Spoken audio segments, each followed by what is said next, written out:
So if everyone could be muted, that'd be great, unless you're going to say something. And of course, if you do want to speak up to ask a question, please feel free to do so, or we'll also try to monitor the chat as well. Okay, it's 9 o'clock, so let's get started. Welcome on behalf of the Department of Material Science Engineering at the University of Utah. It's my pleasure to welcome you all to our 2021 graduate student recruiting event. My name is Mike Simpson, and I'm currently serving as department chair. We're now in our second year since merging the previously independent departments of metallurgical engineering and material science engineering at the University of Utah. Our faculty cover both the focus metallurgy program and the diverse materials program. And most importantly, we offer MS and PhD degrees in both. Normally, we would hold this as an invitation-only fly-in, during which you'd be hosted by grad students, current grad students here, attend talks by professors in person, and enjoy a weekend activity in the Salt Lake City area, such as skiing, snowshoeing, or taking a tour of some of our best museums. Unfortunately, we can't do most of those things virtually, but the great thing is that we can open up the event to all who may be interested. I do hope you have the chance today to get out and enjoy the day wherever you are, and we hope that you can visit us soon. The campus is open. We can meet with you individually. If you have the opportunity to come for a visit, just reach out to me or any of the faculty to set that up. It's just unfortunate that we can't do an in-person event this year. Anyway, I don't want to take up too much time. So I'd first like to ask our deans, Richard Brown from the College of Engineering and Daryl Butt from College of Mines and Earth Sciences to say a few words to welcome you. Thank you. All right, it's a great pleasure for me to join you this morning, and I add my sympathy that, like Michael mentioned, that you're not able to be here in beautiful Salt Lake City for our fly-in like we usually do. There will be some excellent powder snowing or powder skiing in a couple of days as a result of this snowstorm that we're having right now. Anyway, this is an exciting time at the University of Utah. I'm just delighted about the merger of these two departments and the partnership that we have with the College of Mines and Earth Science and the College of Engineering. It's been a really great time at the University of Utah over the past decade or so. Realize you're looking at many different options for where to go to school to get your graduate degrees.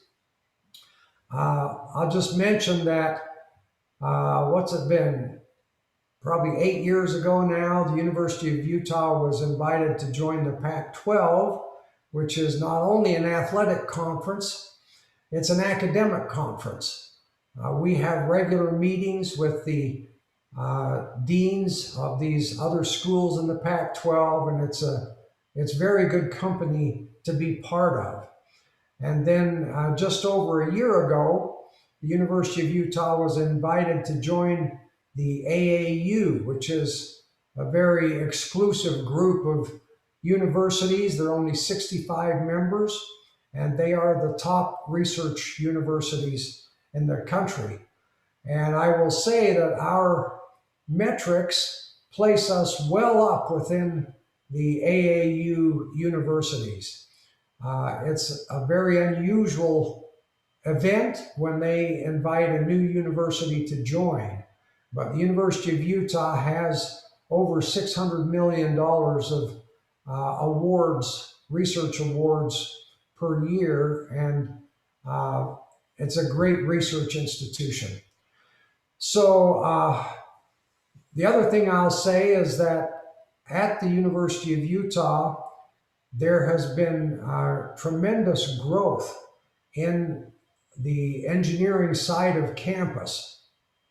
I came to the university in 2004 as Dean of the College of Engineering, and at that time, 7% of the freshman class at the university was coming into the College of Engineering.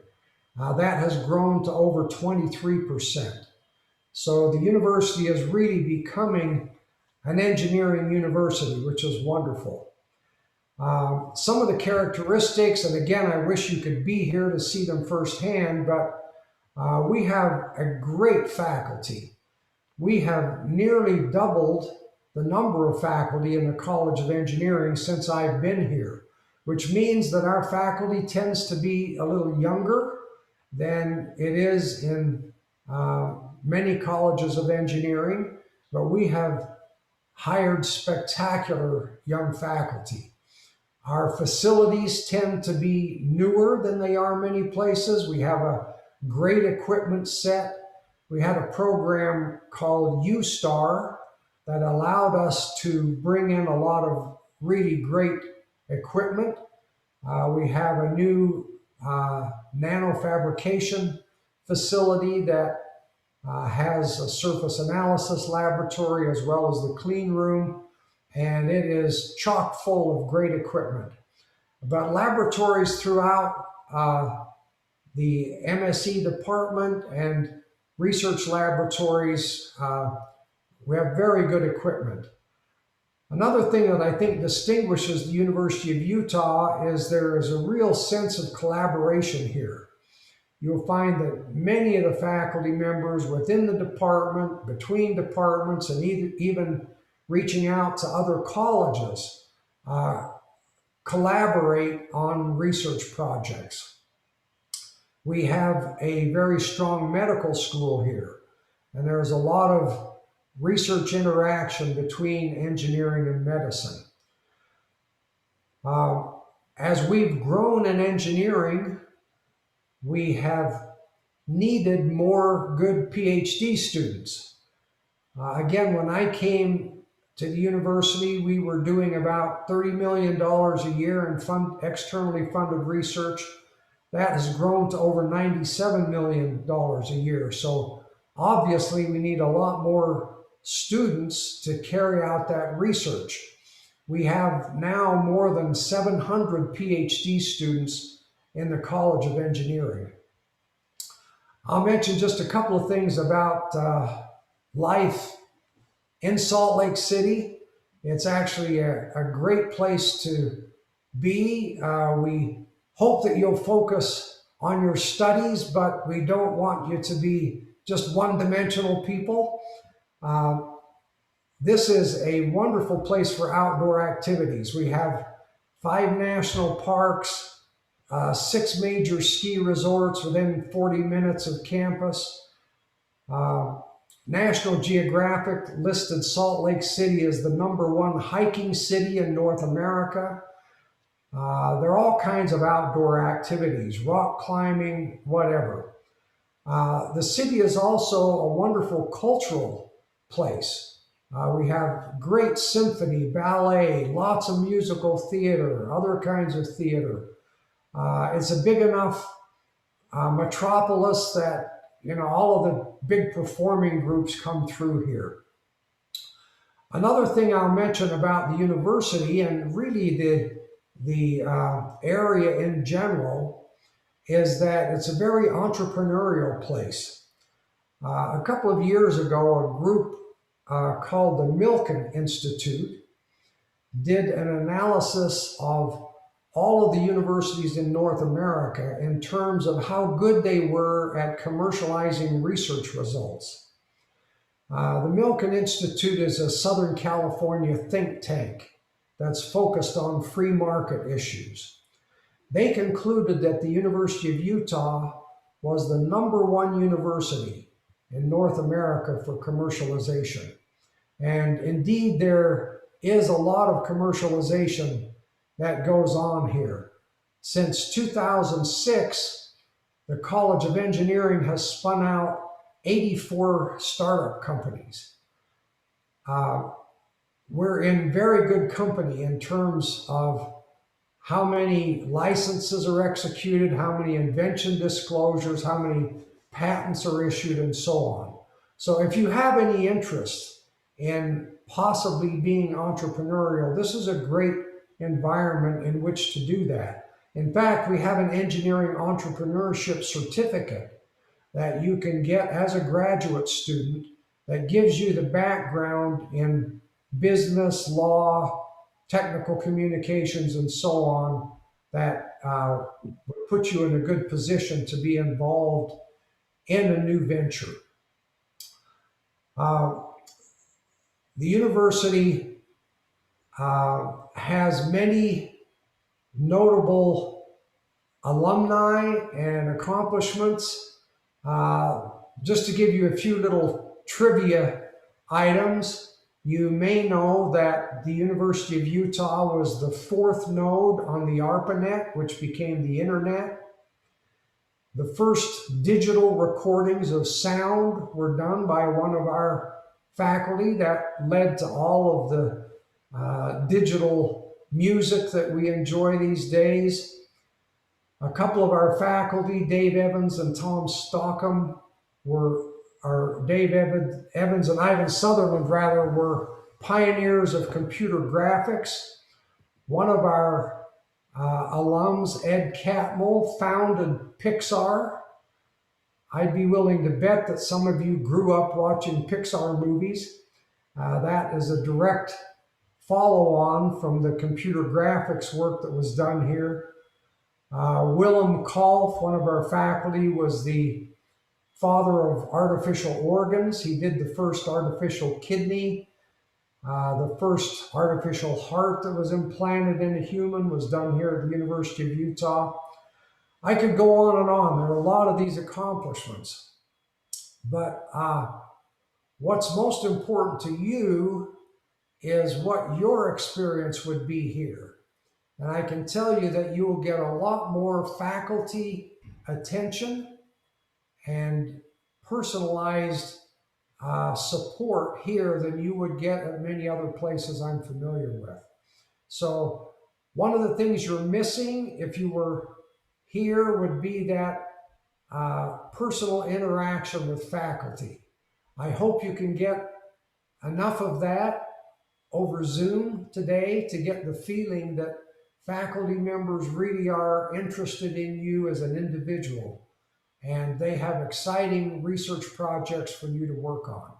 So I'll end with that. I hope you have a wonderful experience in our virtual fly-in, and I hope many of you do get to come to the University of Utah and get your PhDs on our beautiful campus with these excellent faculty members that we have. Thank you. I'll turn it over to you, Daryl. Okay, thanks, Rich. So Dr. Brown covered the topics that I was going to cover pretty nicely. I do want to also say welcome, and I don't know what they're talking about as far as the weather. As you can see, it's beautiful here today behind me. It is, by the way, a really gorgeous campus. If you haven't been here before, it's just absolutely spectacular, and right up against the Wasatch Mountains. So when you walk between classes, you're looking up at the mountains and looking at the snow, and it's just beautiful here. And we are a metropolitan university, which means that we are in a city, and so you have the kind of the benefit of being in this incredible, beautiful place where in 30 minutes you can be in the mountains alone, or in 10 minutes you can jump on our train, which is right on campus, and be downtown where there's lots of entertainment and things to do. So it's a great place, I think, to be a college student, and it's a great place to live, period. Relatively low cost of living compared to other metropolitan areas. Prices are going up like everywhere, but it is a pretty affordable place to live. And as Dr. Brown said, this is an incredibly collaborative place. You'll find there are all kinds of opportunities to interact with different disciplines and different students all across campus. And that's something you really want to take advantage of when you're at a university like the University of Utah. That's what makes a a large R1 university such a great experience, those kinds of collaborations and opportunities. So I'm not going to say much more. I guess one thing I would add is this is a unique department in that it is two programs that came together a couple years ago. And so it is a program that resides in two colleges essentially. And so there are benefits to that. The College of Mines and Earth Sciences has a variety of disciplines: atmospheric science, geology, geophysics, mining engineering, metallurgical engineering. We have a seismograph station. And so we tend to focus on the front end of materials, and the College of Engineering tends to focus more on the back end of materials. And so the two departments together give the entire spectrum from sort of the extractive processes all the way to the application and the performance of materials. And by bringing these two departments together, we formed one of the larger, stronger departments in the Western US. And so so you'll be part of something that is kind of innovative and collaborative and very fun. So I just want to say welcome to all of you, and also let me add, I hope you're all doing well and hanging in there, and you're probably all sick and tired of Zoom. I hope that you know, I regret, I should say, that we can't meet in person, but I hope that this is a really fun day for you. So I just want to say welcome to the University of Utah, and have a good time today. So Mike, it's all yours. Thanks, Daryl and Rich. Yeah. Dimitri, Siva, y'all want to say a few words? Good morning. I'm Dmitry Bedrov. I'm a director of graduate studies in material science and engineering. Siva? Oh, yes. Yeah. My name is Siva Guruswamy. I am the director of graduate studies in metallurgical engineering for the metallurgical engineering program. Both Dimitri and myself, we take care of the graduate students from recruitment through graduation. So we support all activities. We ensure the success of you in the department, in the university, and we provide all the help that you will need during your course of study. We also act as a liaison between the department, the graduate students, and the graduate school. And we also communicate all the graduate school policies to the department and to the graduate students. So we take care of the qualifying exams, the program of study, course transfers, and all other functions that are needed, we take care of. So we also have support from Sarah, who will take care of many other things that you will need in a routine, routinely that you'll need. But we take care of anything, policy issues or other issues, academic issues, we take care. So with that, if you have any questions on admissions or any other questions, you can talk to me or you can communicate with me or Dimitri, and we'll be glad to help you. Thank you. Thanks, guys. Yeah, I really do want to bring your attention to Sarah Wilson, who is our administrator in charge of the graduate program. So she's going to be kind of your first contact with questions about admissions to offer letters and things like that. So she's really a very important person in our graduate program. Okay, I think we're gonna try to move here pretty quickly. So what we're gonna have next is we're gonna have a series of talks from the faculty about their specific research to try to get you interested in talking to them about possible opportunities. And each one's going to talk for roughly about 10 minutes. And the first one is the associate chair for the department, Dr. Taylor Sparks. Taylor, you want to go?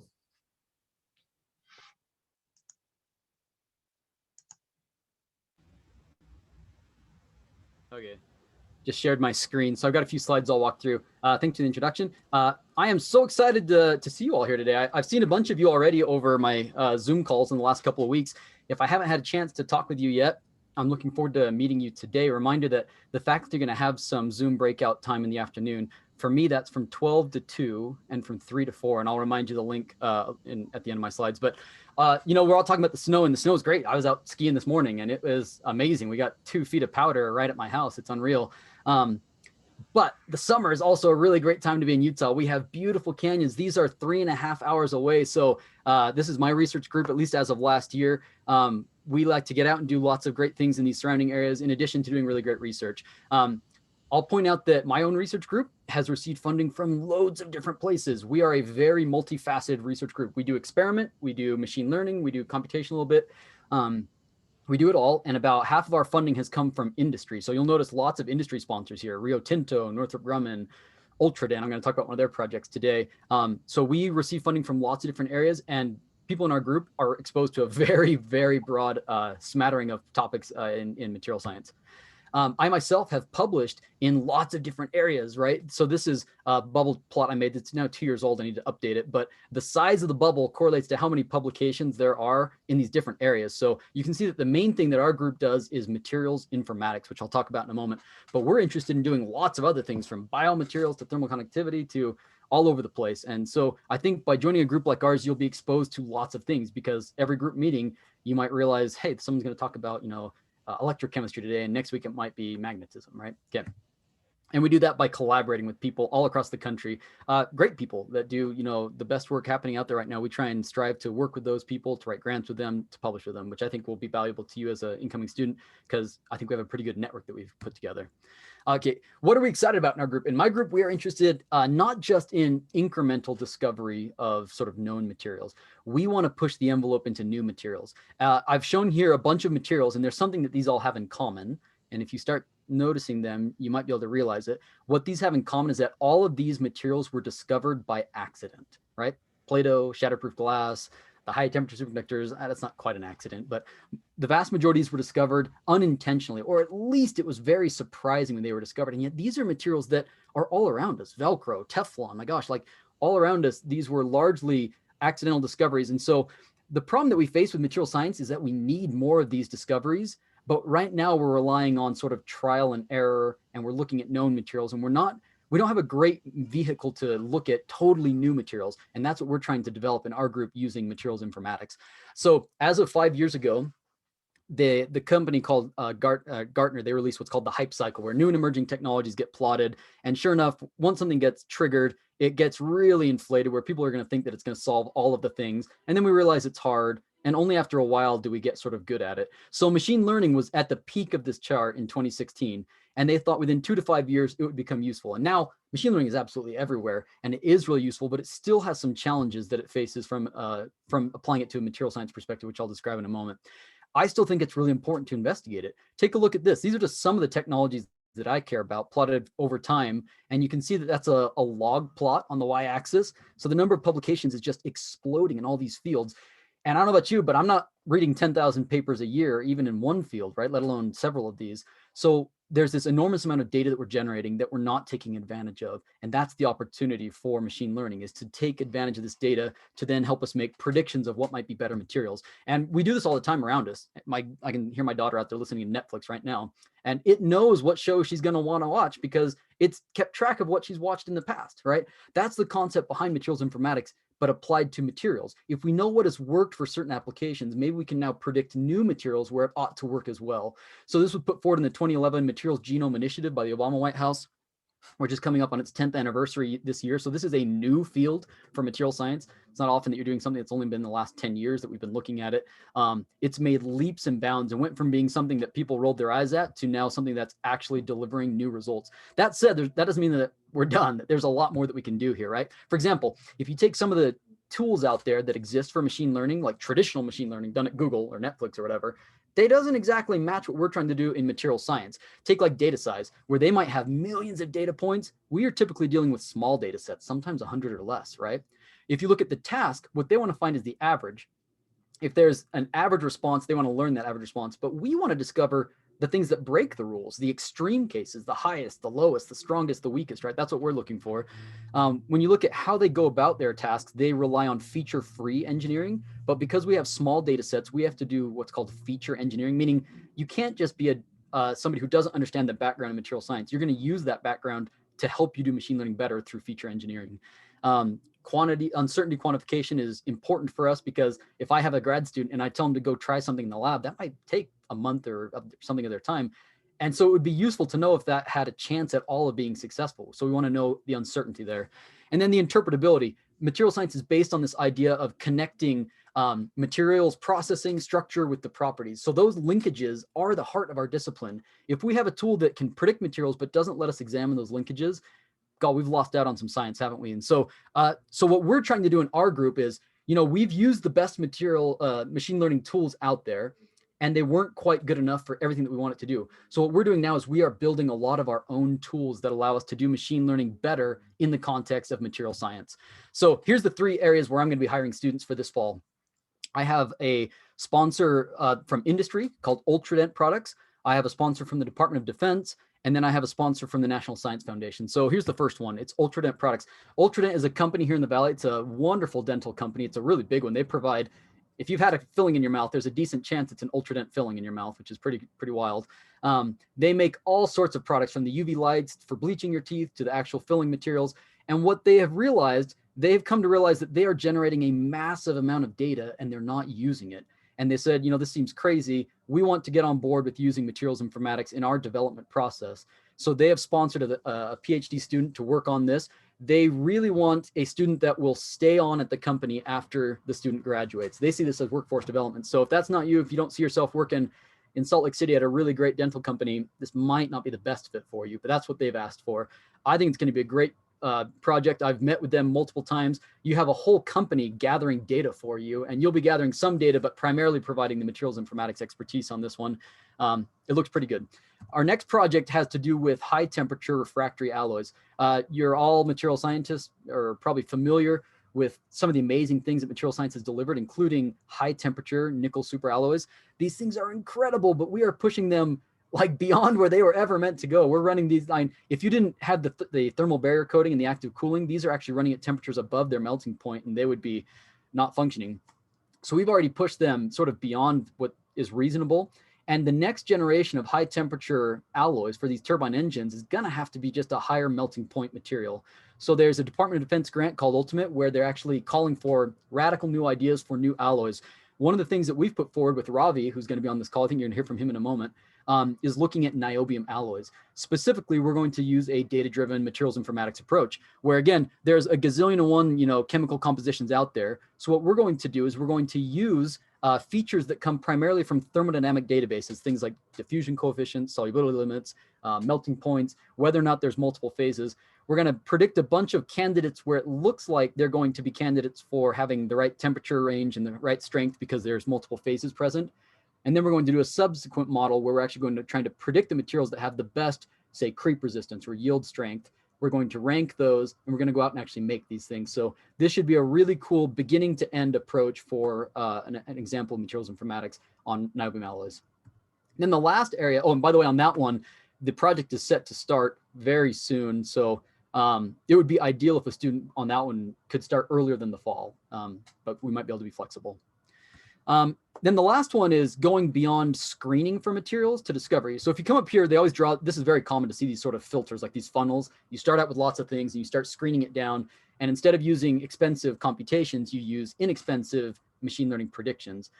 But what this does is this allows us to screen from known materials. Like take a look over here. Let's say we take some database, right? The Cambridge structure database, for example. So these are known compounds with unknown properties. So it is currently, the field already knows how to take these known compounds, build a machine learning model, make candidate predictions, test them, see how they work, and sort of iterate through this. That's been done before. What has not been done is the extrapolation from known materials to unknown materials. So take a look down here. In materials discovery, you'd say, well, gosh, there are like 10 to the 24th possible combinations of materials, like just an unfathomable number of materials.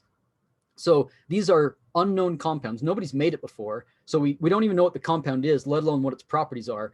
So what we need, what I'm calling challenge number 1 right here, is a tool to help us find these new compounds. And then we need to assess their properties. So here's how we go, how I propose to go about doing this.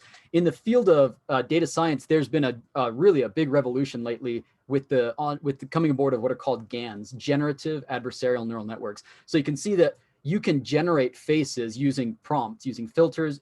These are trained off of real faces, and then you can move it towards something that you're interested in. And we've gotten really good at doing this with lots of things, but nobody's done it with materials yet, right? What if instead of trying to predict a face, we were trying to predict some new structure, right? Something that might exist. So that's the idea behind this project, right? We're going to use a GAN, a generative adversarial network. We're going to start with chemical white space. We're going to use this generator to create new compounds. We're then going to ask it to calculate its distance from the convex hull. So this is basically, it's a proxy for whether or not it's stable. If it's really thermodynamically unstable, we should be able to throw those out. We won't worry about them. But the things that are genuinely new compounds and ones that look like they're thermodynamically stable, we're now going to send those to our discriminator along with some real compounds to train against.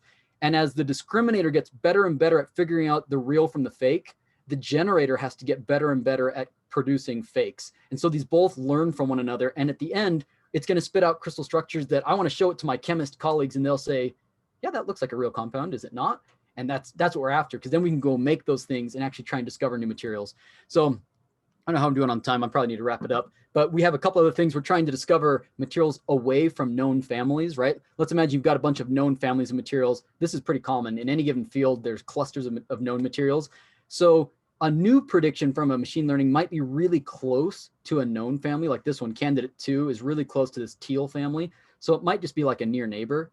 What we would really like is to find something far away. So one of the things I'm proposing is to develop an algorithm that penalizes you for picking something that's close to known families and rewards you for picking something that's far away from known families. Anyways, and the last thing I'll say is that our group, we just had 3 great big new lab spaces that are going to be available for you. Here's the sort of computer rendering in real time. They're actually being finished right now. This one is done this week, I'm told. We need to put in some benches, but it's done. They're going to polish the floor and it's done. The other lab will be done in 2 months. You can see the floor is polished. It's got the sheetrock in, it's painted. They need to install the fume hoods and a couple benches. Both these labs are getting brand new windows, so it's going to be, you know, a comfortable, nice space to work. And then there's a student lounge in between these, which will be done in about 2 months as well. So any students that we join in this group are going to have a nice new space to work, which will be safe, clean, beautiful. It's going to be awesome. And then the last thing, I'm happy to take any questions, but I'll just point out that we are right here in our college, right? And then 15 minutes away is, you know, Mill Creek Canyon. And you can be, this was 15 minutes from the school. This was us this morning out skiing. That is normally like waist high and there's just a ton of powder. So I think that it's a great place to live and work. And so I hope that if you're interested in joining our group, you might want to take down this Zoom number, 215-660-9946. And then the passcode, I can't see because the Zoom bar is in the way. But I'd be happy to chat with anybody. I assume Sarah's going to send these out anyways, but from 12 to 2 and from 3 to 4, I'll be available if you had questions about my research group. Okay.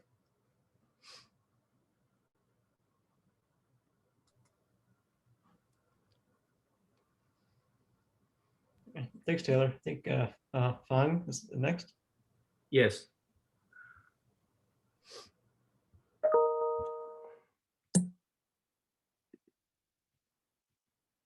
Okay, so my group does materials modeling and simulation. As I noted here, from electronic to mesoscopic scale. So that means we are studying electronic materials like semiconductors, or most recently called quantum materials, including topological materials. To mesoscopic simulation usually means morphology of materials like quantum dot, quantum wire growth. So computational research is a new thrust compared to conventional research method, like usually people do experiment or do theory. So in that sense, it's only 50 years old research tools.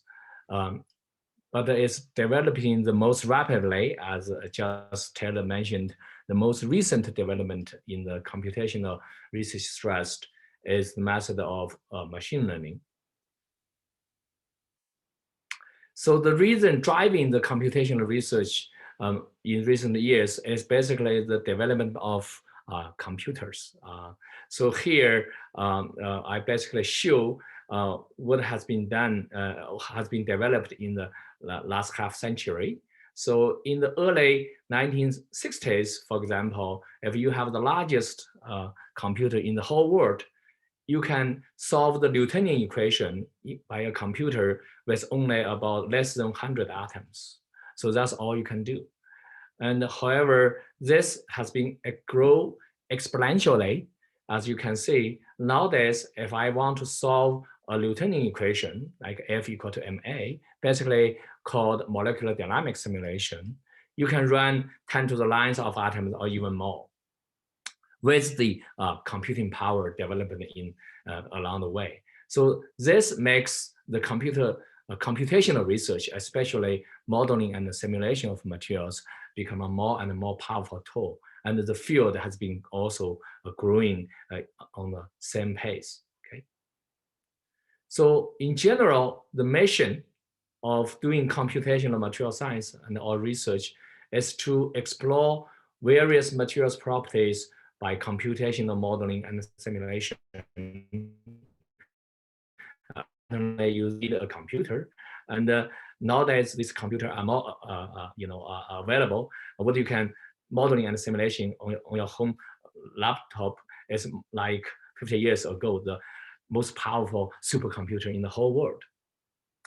And to do basically the strategy is you start with a physical model, to try to understand certain material properties, and also you have to develop the most efficient computational algorithm. That, for example, the machine learning is basically one of the most recent computational algorithm you develop that to help you to solve the physical model you propose. And then the output will be the material properties of your interest, okay? And there are a variety of material properties depending on the physical model input you can start with. So the objective of our research group is not just to explain the existing experimental results or known material properties, but also not just to predict new materials as well as to new properties of known materials. So this has to be done in combination or collaboration with conventional research method of experiment and theory, and combined with our computational tools. As for the project of our current and future research topics in my group, so we have several different research threads. These including nanofabrication, that means study self-assembly and self-organization of nanostructures, including most of our interest, quantum dots and quantum wires. And the second thread is nanomechanics and nanoelectronics. These are relatively old topics in our research group. The most recent topics are the following two. One is the two-dimensional materials, such as graphene. So we have done many work in the last decade or so around graphene, which you may have heard of. The newest topics in our research group is called topological materials, which many of you may never have heard of, okay? These are new class of materials with unique electronic properties. So this topology is a mathematical concept, but in recent years, people have found the material electronic properties actually have a very interesting topological origins. For example, a material can be insulator in the bulk, but conducting metallic on the surface due to topological reasons. In more specific, due to the band structure topology. So these are including topics of organic, inorganic topological materials, surface-based topological materials, as well as quasicrystals and flat band topological materials, which are very, very new research topics. So one of the fundamental underpinning of modeling and simulation is the length scale of modeling and simulation of materials. As I mentioned at the beginning, we model the materials from the electronic scale to the mesoscopic scale. And how you do that? Here is a quick tutorial. For example, materials is made of atoms. So you can view the material in the most fundamental way that made of the atoms, and each atom is made of ions and electrons. So if you take this detailed information in, so you have to treat this material quantum mechanically. That means to understand this material properties, you have to solve the Schrödinger equation, so-called. It's a many-body equation. And you have to solve the equation motion of electrons. Now, if this is apparently very, very fundamental, but very, very much expensive method that, for example, even today, maybe you can only use this method to model a material system of up to 1,000 atoms at most, okay? So another way you will view the materials is made of just atoms without the detail of its electronic structure. That means I will treat atom each as a point, okay, in the material. So if you do so, we call it atomistic simulation. Then the energy of a material system usually expressed as the functional of coordinates of atoms, or just the coordinates of point particles. Then you take the Newtonian equation. Here is the quantum mechanics Schrödinger equation. Here you take the Newtonian equation, take the energy derivative with its position. You get the force on the atom. Then you solve the equation of motion of atoms. Okay, and with that you can determine the atomic structure of material. While in the first approach, you also determine the electronic structure in addition to the atomic structure. Now, in certain material properties, you say this is still expensive and may not be of my interest. So you can, what happened? Yeah, so you can do the so-called mesoscopic scale modeling and simulation. What that means is that you even ignore the atomic details of a material. Basically, let's say I have a red material in boundary, in next to a green material, red and blue. And then I only care about the boundary. This boundary, for example, can be a defect like a surface, interface, or a green boundary of a material at this location. And basically what you care about is how this boundary moves. So you express your total energy of your material system as a functional of the boundary coordinates L here. And then you can calculate the force on the boundary, determine on the continuum medium level, such as elastic interactions. Then you can solve the equation of motion of these boundaries, okay? Then you determine basically the morphology of a material, okay? And all the other properties associated with different morphologies. So this means multi-scale materials modeling and simulation. You can combine all these methods together from one level to the upper level. So here I give you two highlights examples of materials modeling and simulation that has been done in the past in our group. For example, here I show a simulation movie of molecular dynamics simulation where we study a carbon nanotube, which you must have heard of before, under pressure, how it changes the shape. Actually, the tube is a circular tube, but under pressure, it first collapses into elliptical shape. Then if you further increase the pressure, it becomes peanut cross-section, okay? So this is directly simulated by the computer modeling called molecular dynamics simulation method. And I only show the two layers of atoms because these tubes are 1D structure, carbon nanotubes is infinite long, so as a periodic condition applied along the tube, okay?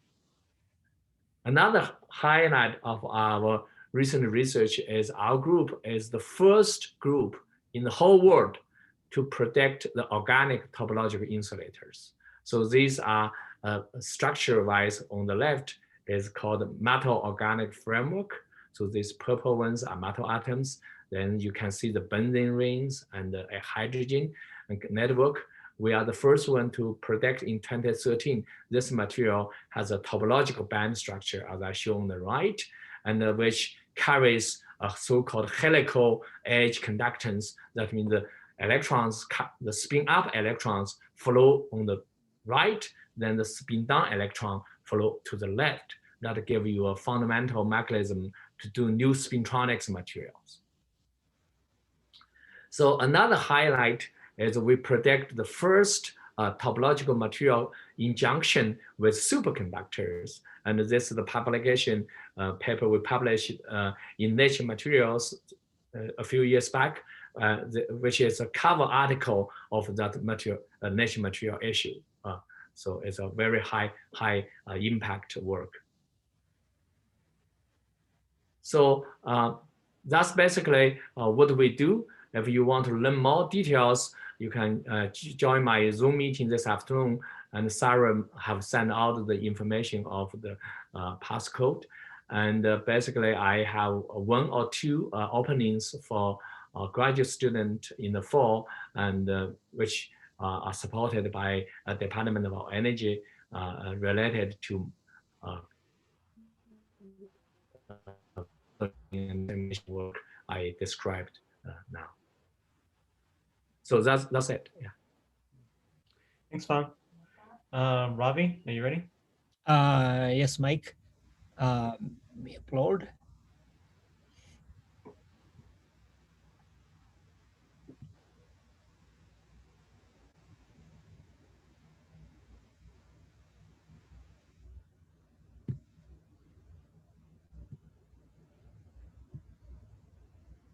Okay. Everybody can hear me and see my presentation, right?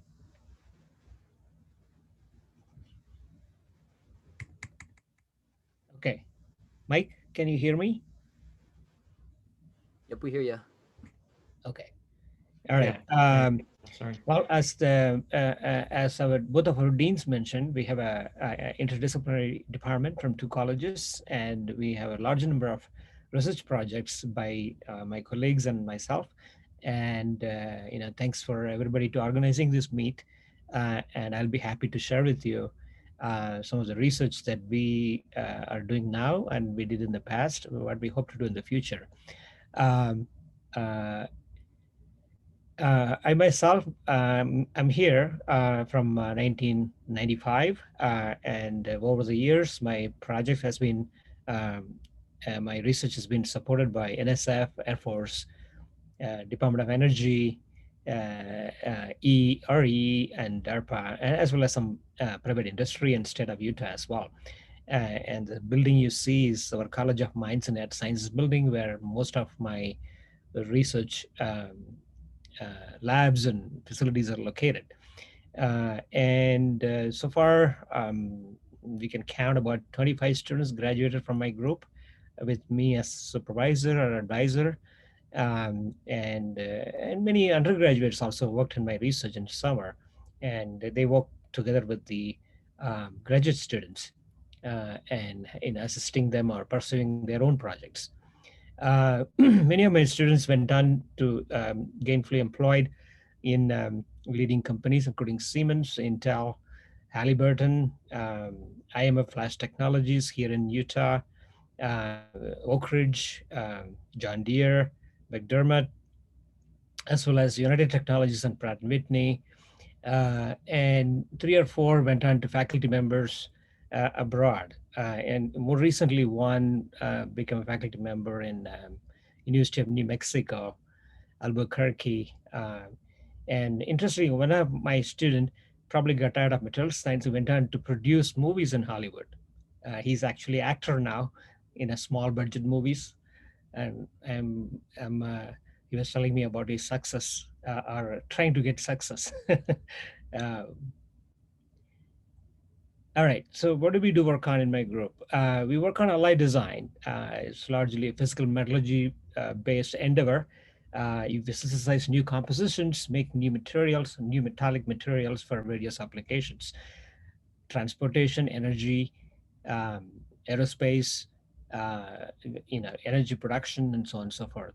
We also evaluate mechanical properties, perform theoretical modeling, um, and try to correlate theory and experiment. We also work on fatigue and fracture mechanics. In fact, that's one of my earliest areas that I became interested in. And sometimes I don't work on for a few years, and then I get a project I work on, but I continue to maintain um, activity in that area. And one of my projects is on lithium battery material science from DOE. And in the past, we worked on ceramics and coatings from under support from state of Utah as a state of Utah state of center of excellence. Um, uh, the new project that we have just started, are about to start, is about we have like 3 PI, and I'm the lead of the project. Is funded by Advanced Research Projects Agency, Department of Energy, to synthesize or to make new alloys for gas turbine engines with a goal of application at 1300 degrees centigrade. There is no material right now being used at 1300 degrees centigrade, so the next challenge would be replacing nickel-based alloys in aircraft engines would be niobium-based alloys. Is that what we are focusing on? This project has many different dimensions to it. One is, of course, machine learning part, which Taylor Sparks mentioned briefly. So he'll be doing some of that part.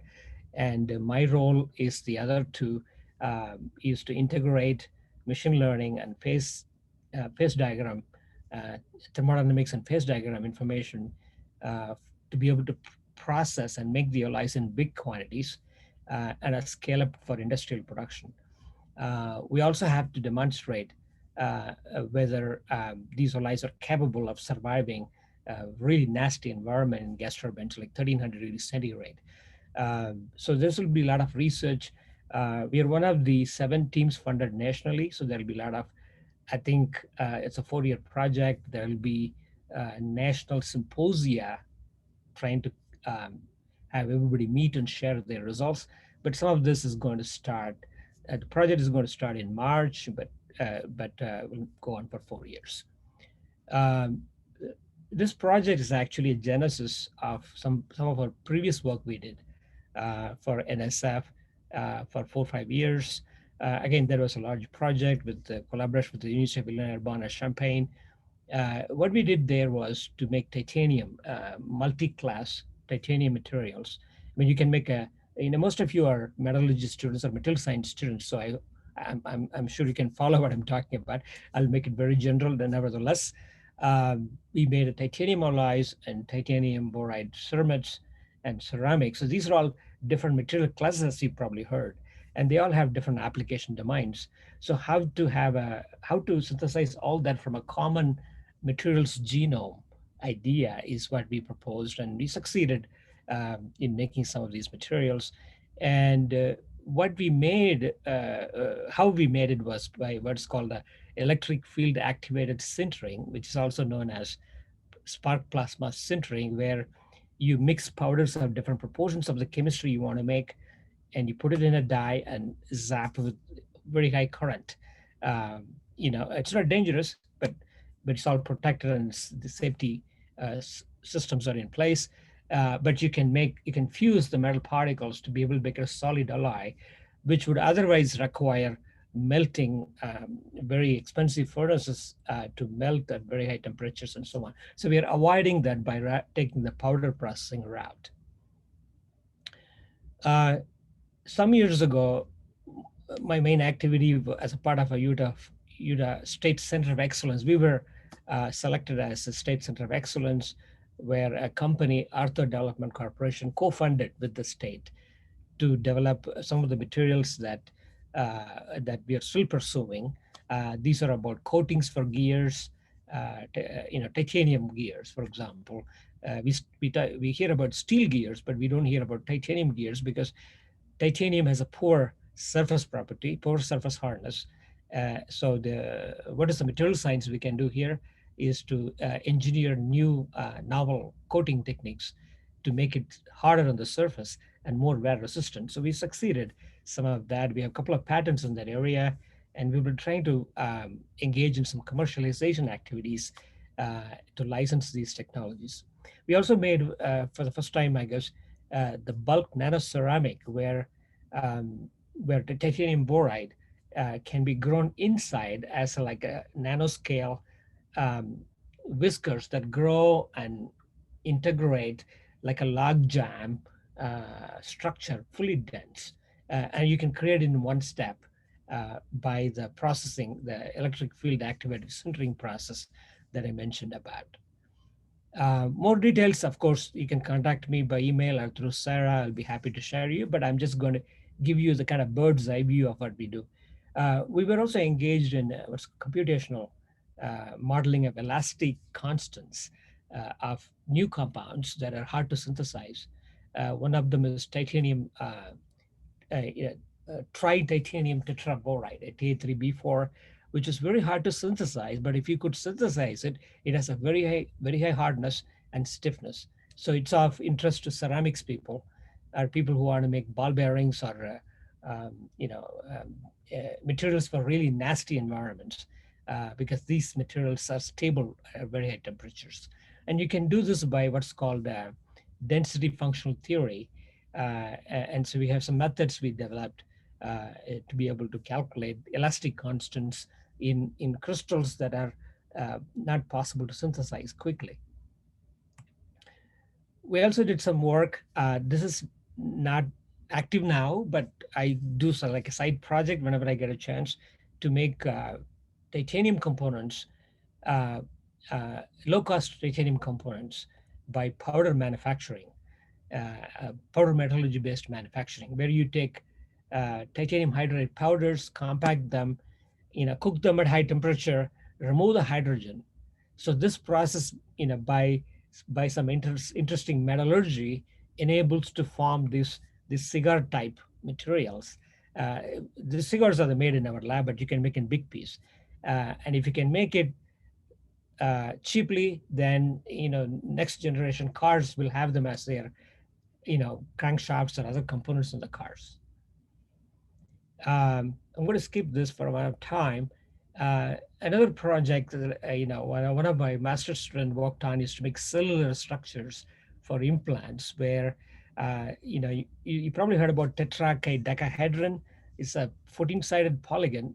If you're able to isolate individual grains in a polycrystalline material, they'll have 14 sides. So this is similar shape, except that it is not solid, it's hollow. But can you build it like a cellular structure with a 14-sided network of links, right? So we made this in collaboration with Artha Development, and one of my students worked on evaluating the properties. There are a lot of manufacturing challenges involved, and that's our job to figure out what are those challenges are and fix those problems so that people can make it and use it as an implant, and surgeons can implant it as a spine implant and so on. We work on lithium-ion batteries and for DOE project. What do we do there? We try to develop new electrodes for batteries. You probably heard about Tesla cars, popularizing electric vehicles. And if all these electric vehicles become more and more affordable, more and more longer range, we need to have a better electrode materials for the lithium-ion batteries. And the current electrodes are carbon, and we're looking to see if we can replace with silicon, which has a porous structure like the one you see in the picture. So we're trying to understand some of the fundamental issues that make it difficult to use silicon. And we're trying to explore using experiments in Oak Ridge National Lab, using neutron diffraction to understand the phase diagrams, or phase transformations, and the structure that forms upon discharging this electrode by lithium. I'll stop over my research. I'll quickly show my facilities in my group. So we have a lot of facilities in my group. These are all largely purchased and built over the years in my group. I would say the net worth of these equipment about $1 million or more.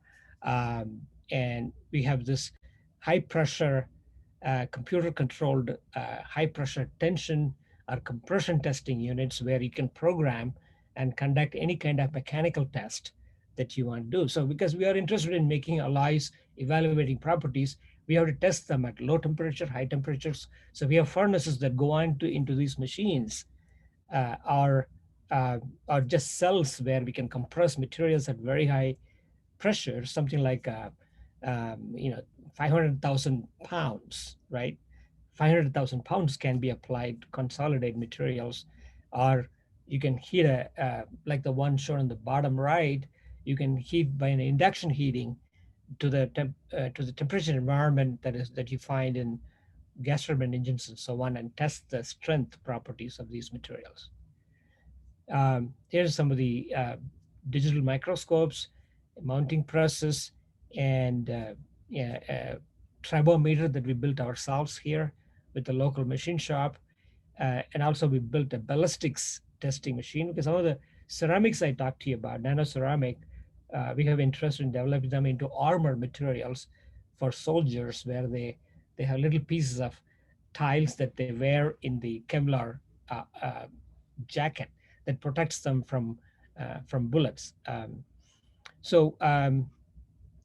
These are some of the processing machines that we have. The spark plasma sintering machine that we use powders to consolidate, or the hot press on the left. This is a little bit of the ballistic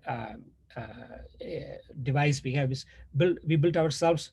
Actually, one undergraduate student, he's in Maryland somewhere, so he built it, and I gave him the design, and he got all the materials and built it.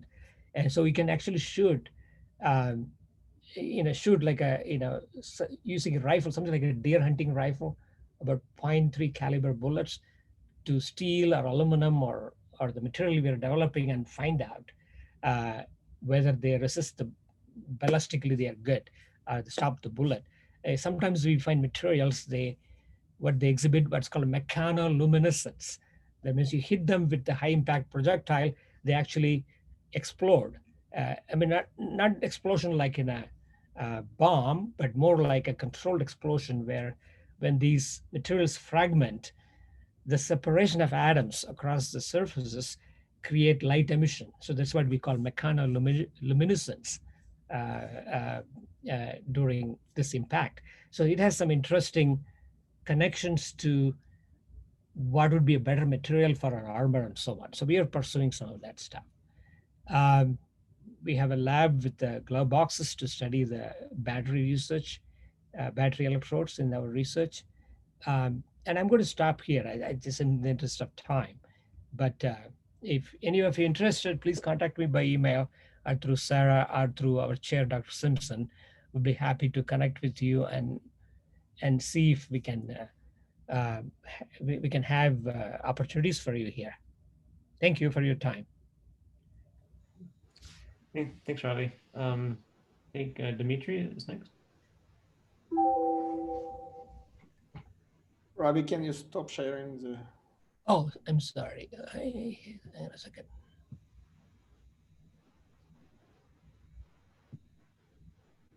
Okay.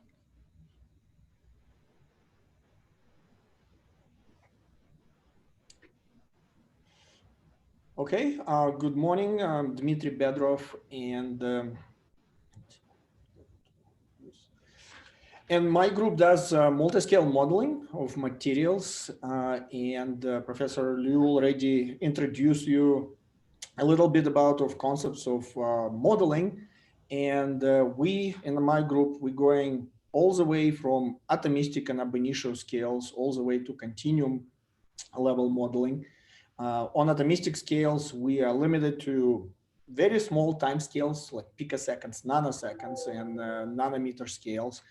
But this allows us to look at the molecular scale structure. So for example, in molecular dynamic simulations, we can set up a system. In this case, it's ionic liquid electrolyte, and we can look how these molecules are basically dancing around relative to each other, interact with each other, what correlations they have. In this particular case, it's a ionic liquid electrolyte. So we're interested in how this orange lithium ion interacts with other molecules and what atoms coordinating it and how basically it diffuses through this electrolyte.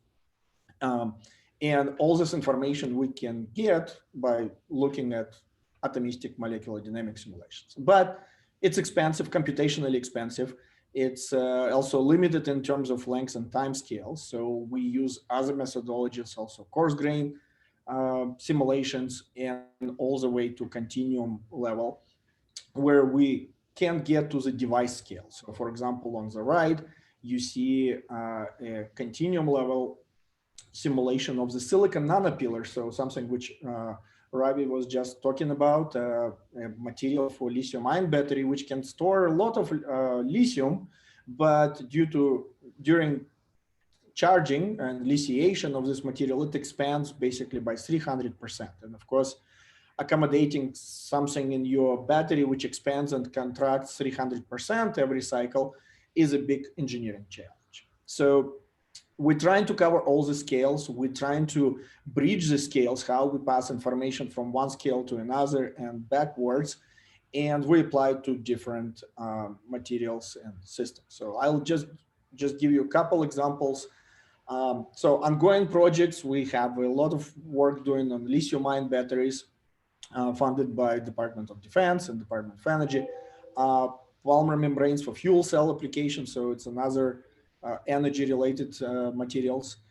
We work on liquid crystals and photoresponsive materials. This is work funded by National Science Foundation.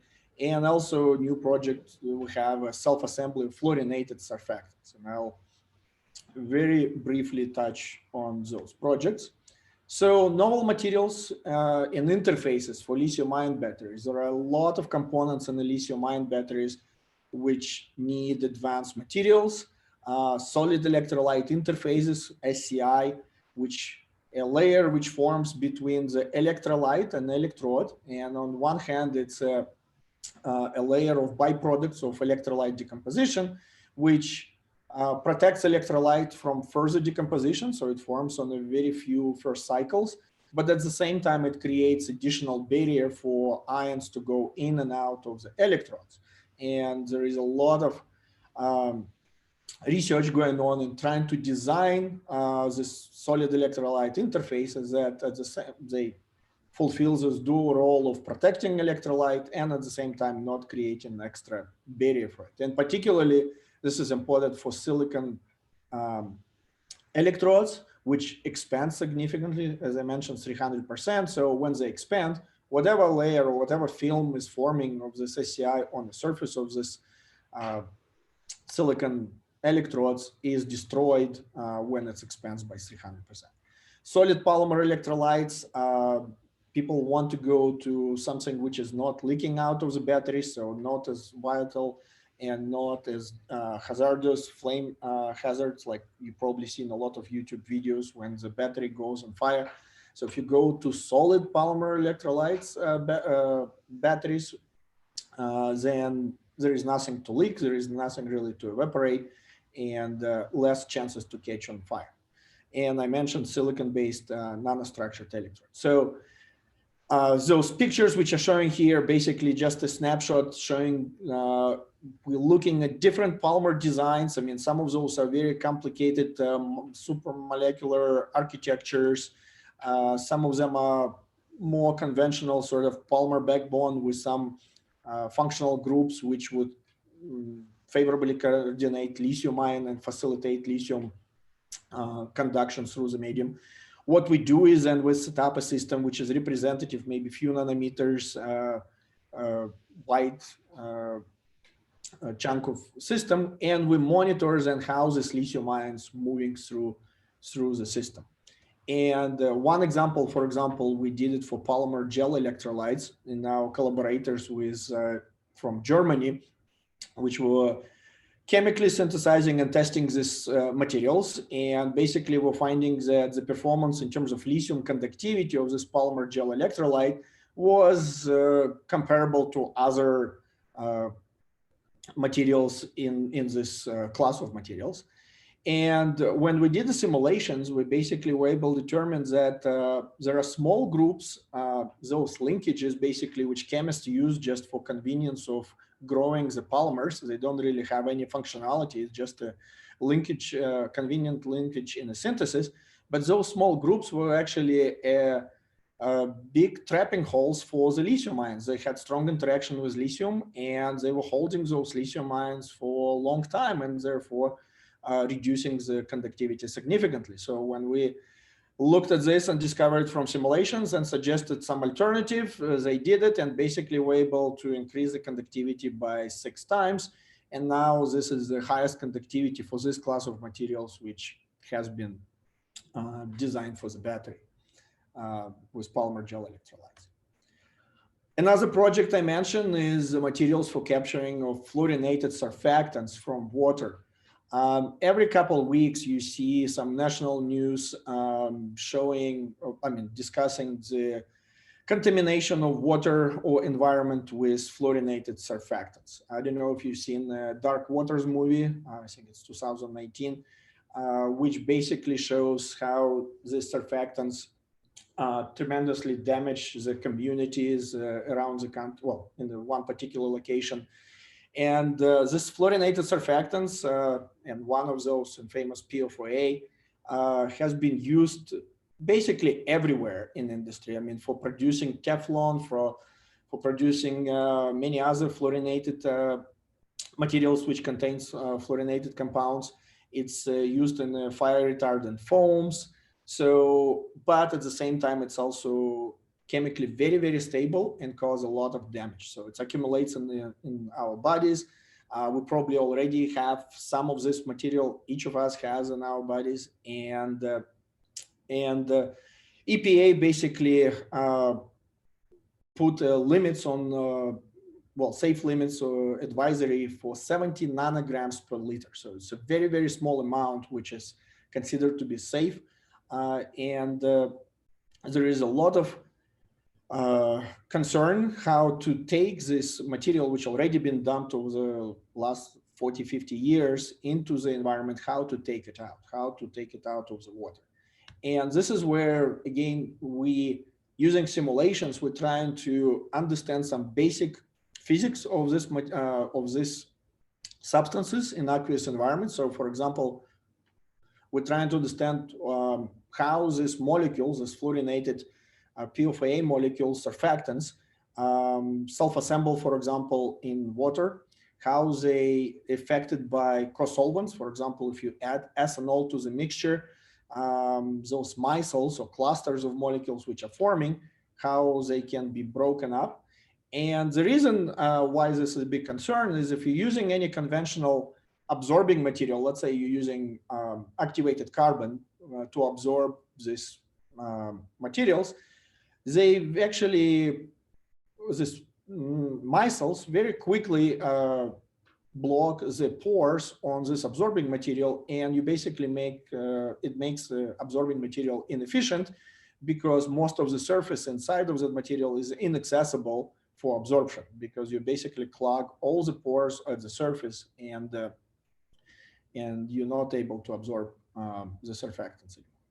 So again, there are some experimental and synthesis work where the people trying to generate polymer networks which would efficiently absorb this fluorinated surfactants, but would preclude for them to aggregate into micelles.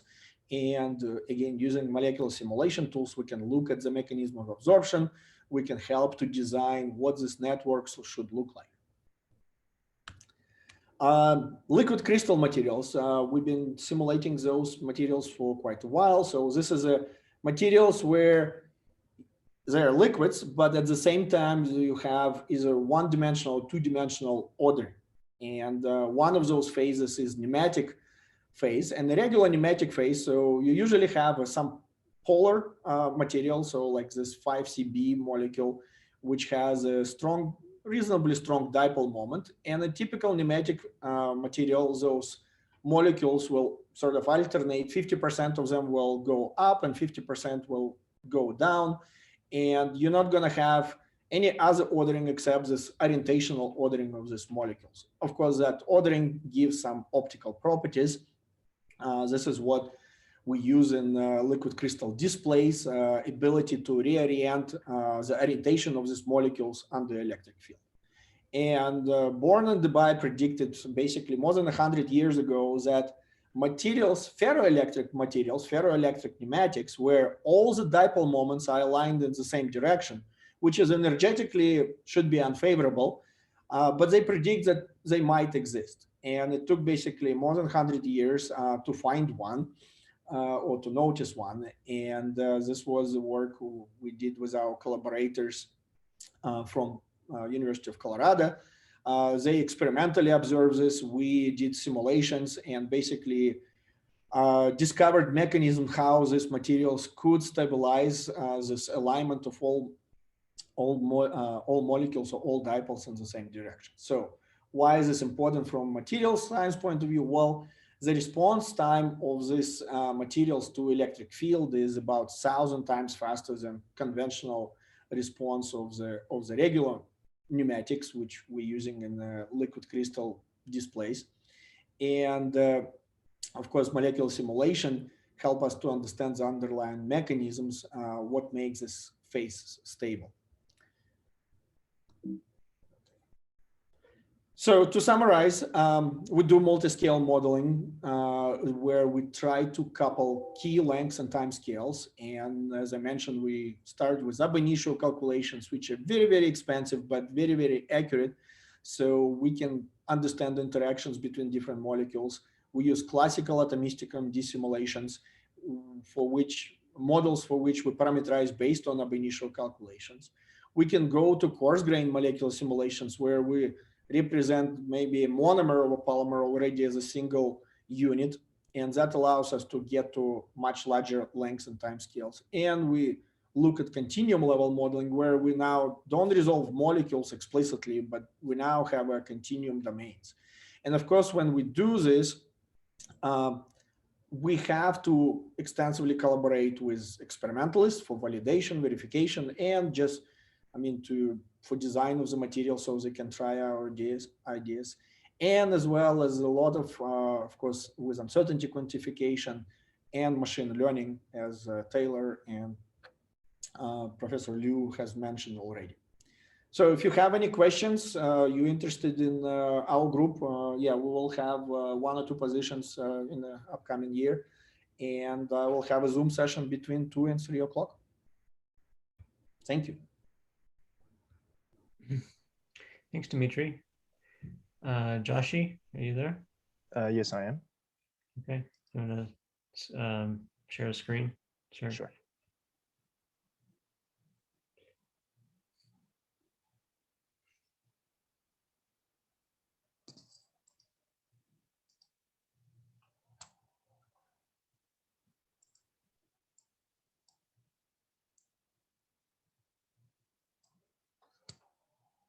Okay, I hope everyone's seeing the screen right now.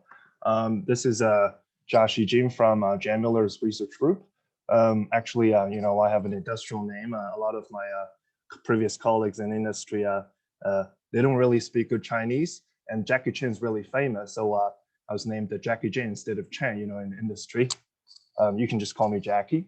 And so today it's due to the time limit, I'm not really going to go very details about all the research we do, but primarily have a higher level overview of research work has been doing in our group, as well as some of the topics, related to 2 of the master program openings that we have in the fall of 21.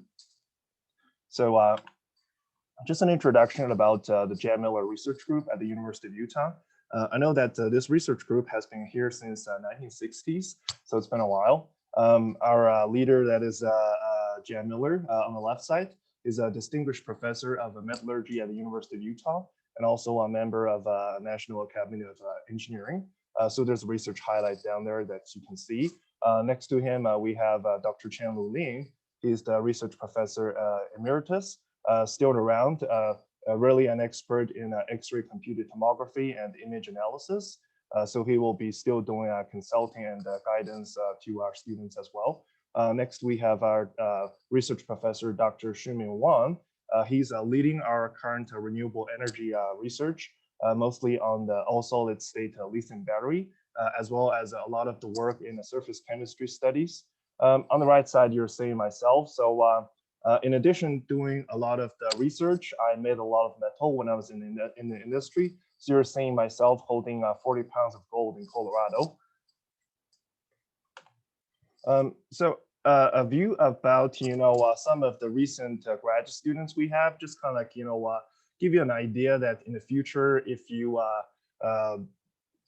get a graduation degree from us, then which kind of field you will be going. So we have actually of course a lot of students from us going to like Freeport McMoran. I was there before as well. Those are the traditional metallurgy field.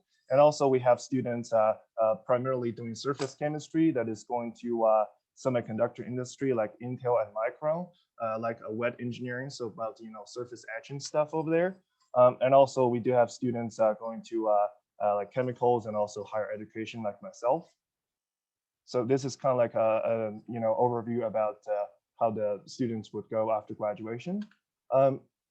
Talking about the laboratories of our research group, we do have a dedicated X-ray computed tomography lab that is have a micro XCT equipment in there. I didn't show a picture here, but I believe there's a video about this event in the very end, which should show part of the lab, virtual lab tour we did. We also have a spectroscopic lab that has the infrared and as well as the some frequency generation spectroscopy. Those are more like for interfacial molecular interactions, such studies. And also we do have an atomic force microscope in the lab. Surface chemistry lab, including some of the the surface charge measurement of particles, as well as more like fluids through surface charge, and also surface charge in nanopores, those kind of measurements as well. Of course, wettability measurements, contango, particle bubble interaction, those kind of research. We do have a battery lab for mostly assembling and also doing the testing of the different batteries here. Mineral processing lab, those are the most traditional metallurgy parts that has the sample prep, equipment. Then also have frost flotation, magnetic separation. These are mostly for traditional mineral resource extraction purposes. So these are the laboratories of the research group. Kind of like going into the study we do, I'd like to start with the material 3D characterization, primarily by X-ray computed tomography. So on the left side, you're seeing actually, I'm trying to highlight with the laser. This is actually a structure in Niobrara oil shale. So on this picture, there's a gray background and a lot of color coding on there. Those are the nanopores in this structure. I mean, we use color coding to kind of like identify, based on their geometry and connectivity. So we identify different pores in there. And it is the first time that actually, I have information about the publication down here. This is the first time that for the nanopores in natural, like Niobrara oil shale, that we've identified, of course, not just the pore geometry and connectivity, but also like the surface composition. So what you're seeing, in the middle, I'm trying to highlight with a laser, is actually a nanopore that is composed of two different surfaces. So the green surface is a solid kerogen, which is a hydrophobic surface. And the red surface on here, those are carbonate, which is hydrophilic. So this is actually nano X-ray tomography. So the resolution is about, I believe this one's about 20 nanometer. So we did actually characterize this kind of like pore structure and also identify, different pore surfaces using image processing techniques. And of course, the reason for, the purpose for doing this characterization is definitely provide this structure that we can run some fluid flow simulation on it and compare to the, experimental results for the fluid flow. On the right side, I'm showing a nanopore structure and actually in a very interesting material. So the material itself is called halloysite. What you're seeing on this SEM image, you may find those are nanotubes. So these are natural nanotubes that actually have been mined in Utah. There's a mine called Dragon Mine, Utah, which is not far away from Utah Lake. That this material by nature is a nanotube with an inner diameter about 1 nanometer and the outer diameter about 6 or 7 nanometer. So with this kind of like nanotubes, there are different ways for consolidation to make a nanoporous structure. What I'm showing here is a natural consolidation. There are also other ways, for example, the one that Dr. Ravi Chandran just showed using a sparkling plasma sintering. We can put together an architected nanoporous structure as well. So for here, same used nano X-ray computed tomography to extract the porous structure, which is shown by the red color here. And on the right side, I'm showing, a fluid flow simulation for the, fluid going through such a structure. So different color codes, basically the brighter the color means the higher the velocity on there. Just to show you how slow they are, actually, I mean, the pore diameter in this one is about 111 nanometers. That's the mean. And the velocity is about 0.018 nanometer per second. So just let you know that that's kind of like really, really confined fluid in there. So moving on from here is that, as I mentioned, these are kind of like a fluid flow in really such nanopores. So it is because that is different than the bulk fluid flow, like in a river or in a dam or somewhere, that in this such nanopores, the surface chemistry become very important, to the fluid flow behavior in there. This is actually going to be related to one of the master program opening we have. We're going to talk a little bit later. And talking about surface chemistry. So just some highlights about the research part that we do for surface chemistry is actually, we do, of course, with modeling, spectroscopy, and I didn't show much on here, but it's atomic force microscopy on here as well. So on the left side, just giving two examples, as I mentioned that, they're hydrophobic and hydrophilic surfaces. So for the left side, you're seeing a water drop, at a hydrophobic surface that is definitely a drop shape and with a contact angle, this one probably about 140, 50 degrees. And in the bottom, you're seeing a water drop spreading on the surface. So the reason behind it is that, so for example, I'm giving two examples here with one that is a hydrophobic surface is, some of the hydrocarbon chain monolayer that you're seeing from molecular dynamics simulation. And in contrast, in the bottom, you're seeing actually it's a quartz water interface. So on top for the hydrophobic surface, you're saying that there's kind of like, water exclusion zone on there, indicating the relatively weak interaction between water molecules and the surface. Whereas in the bottom, you see actually highly ordered of the water molecules on the surface that has been indicated, I know it's probably difficult to read.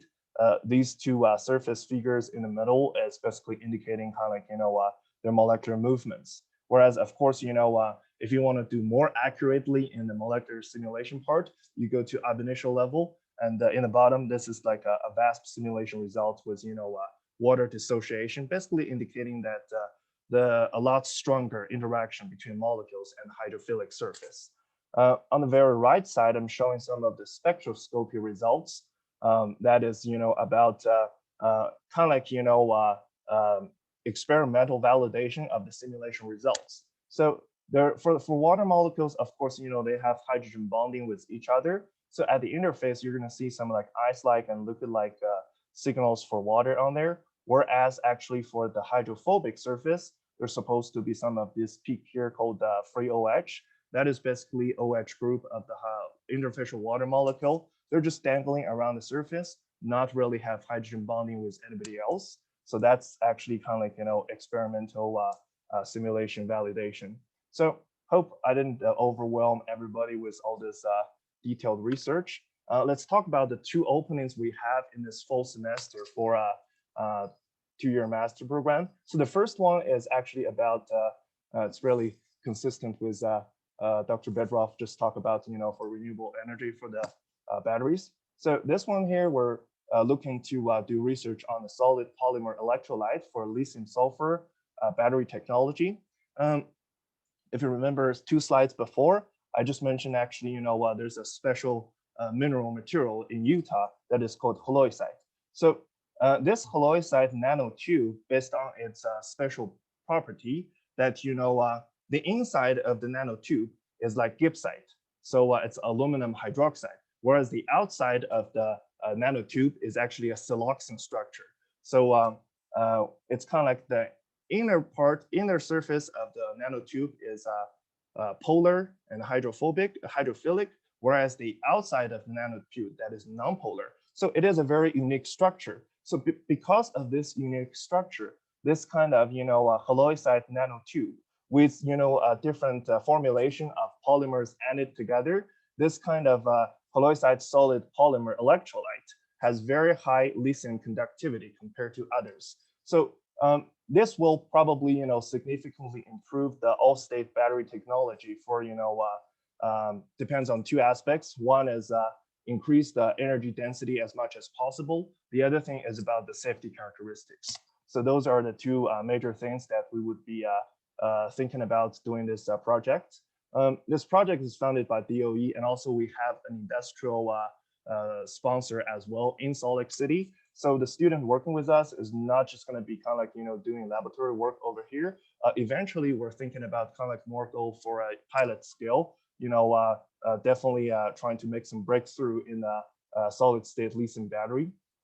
In the bottom, you're seeing kind of like this is the halloysite nanotube, one of the example of the flexible electrolyte, solid electrolyte we made, and just a cartoon about how things would work in the lithium sulfur battery. So this is one of the opening we have in the fall semester. The other one is more like fundamental research oriented. So this one is about multi-scale fluid flow through nanopore structures. It is kind of like this is part of our research with the, we have an Energy Frontier Research Center at the University of Utah that University of Utah is leading. We do have other collaborators like Idaho National Lab, Cornell University, University of California, Davis, working together with us. So this fundamental research aspect is primarily focusing on, the fluid-solid interactions in the nanopores. So like in the nanopore structure, as what I've shown you from, two pages earlier about the nanostructures, primarily looking at, more like a phenomena is called the slip flow in the nanopores. So basically it's kind of like, there's the repellent interaction between the surface and the liquid. So in that case, when the nanopore is getting smaller, what you're gonna see is actually the fluid flow is gonna flow faster than what it's supposed to with the, the pressure gradient that is applying on that. So that's something that is special. In the bottom here, I'm showing an example about, this is an assembly of a 500 nanometer silica colloids.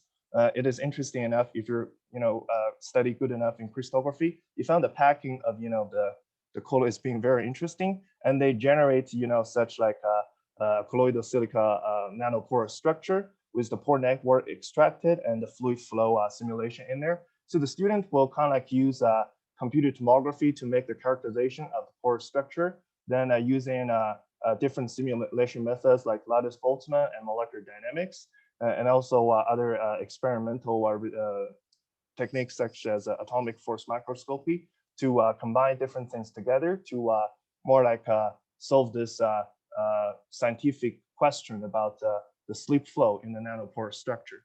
So of course, this is kind of like, a master program that we're thinking about at this moment. It may turn to a PhD program eventually. That's something we could discuss later on. I do have an opening from 1 to 2 p.m. this afternoon, open for discussion. So if you're interested, I believe the link is on the department website. That is all I have. If you have any questions, thank you. Thanks, Joshi. Hey, I guess I'm next. So I'm the last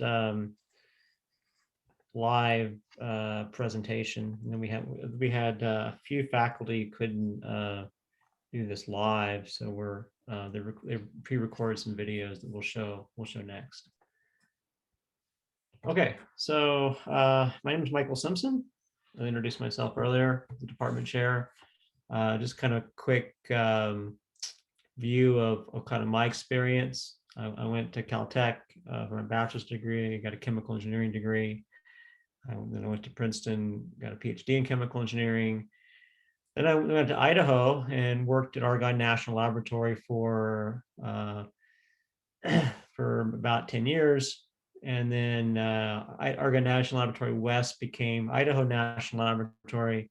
I worked there for another 8 years, 7 or 8 years, and got a lot of experience in the nuclear field, nuclear research field. So I've been a researcher all my life, but didn't get the pleasure to start academia until 2013 when I came to University of Utah, joined the metallurgical engineering department, and since I have appointments in material science engineering as well as in nuclear engineering, and I'm currently the chair of the MSE department.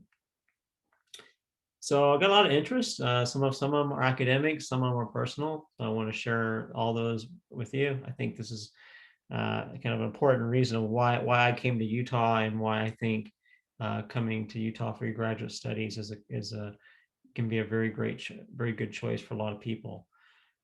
So academically, I'm really interested in molten salts. That's my favorite material. Kind of introduced to it and the applications to nuclear energy.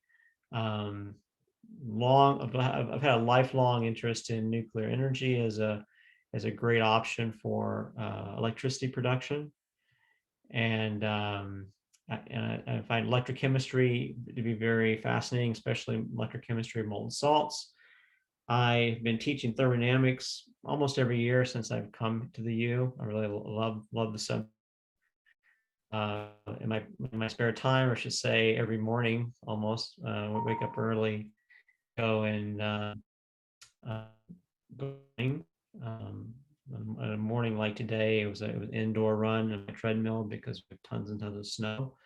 I'm also avidly into rock climbing, skiing, mountain biking. I do a lot of things with my family. I have a 5-year-old son pictured here.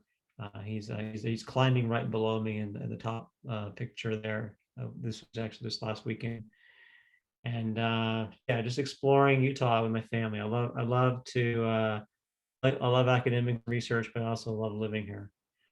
Okay, so let me talk a little bit about the two kind of technology areas that I'm most interested in, and kind of most of my research is centered around. First is what's called pyroprocessing, or specifically actinide pyroprocessing.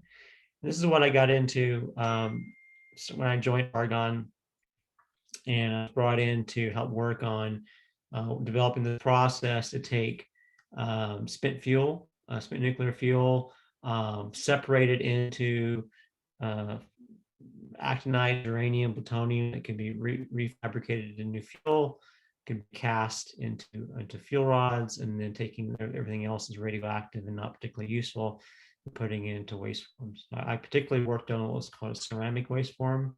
So I used a material called zeolite, brought these molten salts in with zeolites. I exchanged or absorbed the salt in the zeolite, and ultimately made these waste forms.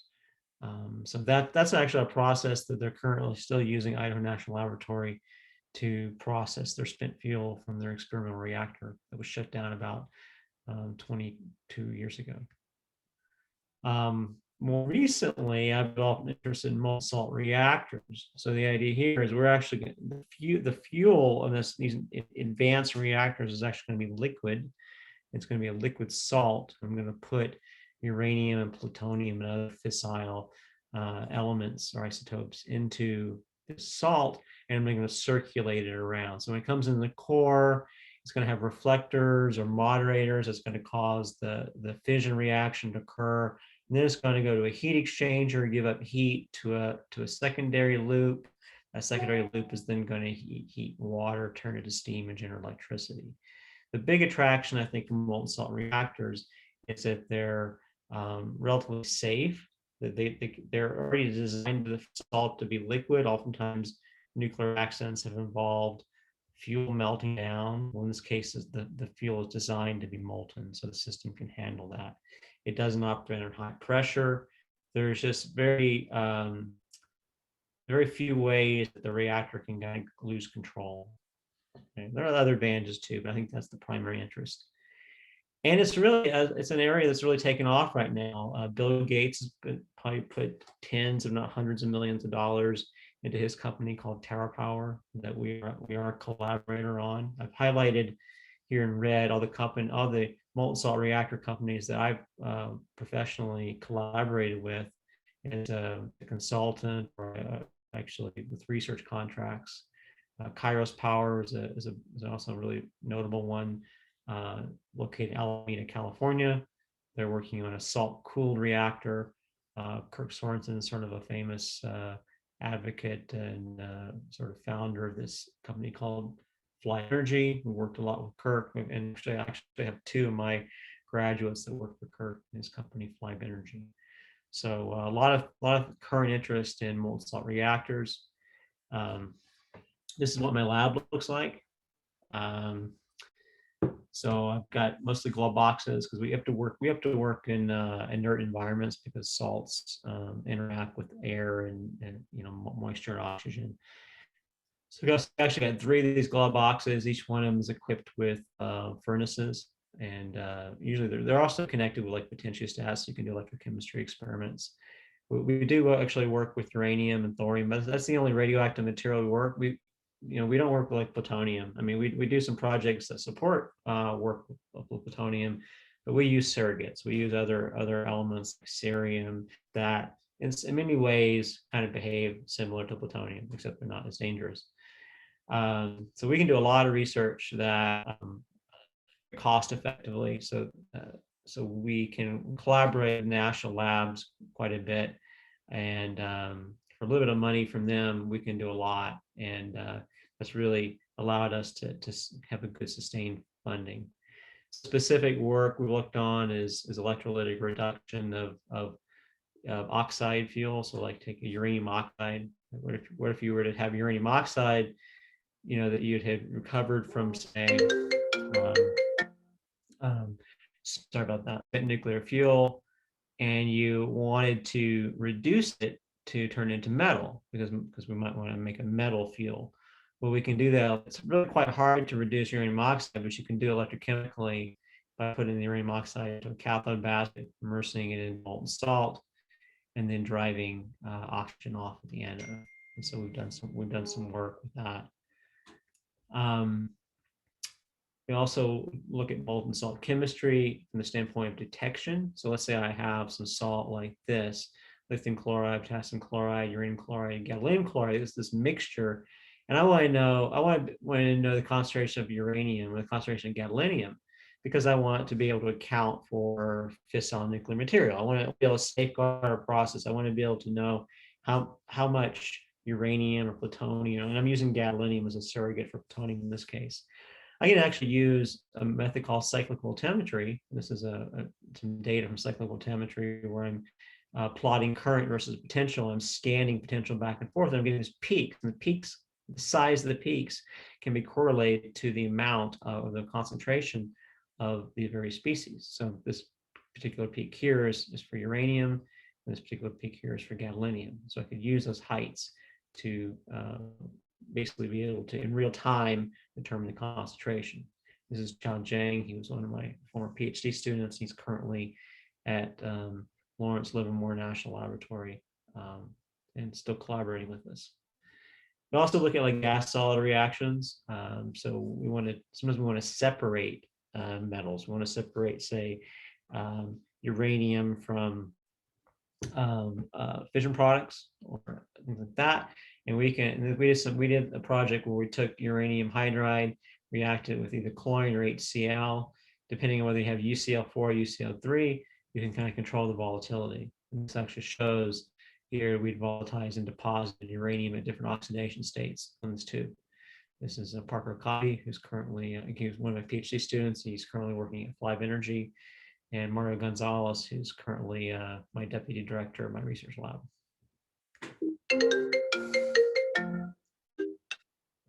Sorry about that. Current sponsors, Y12, they do uranium processing for national security.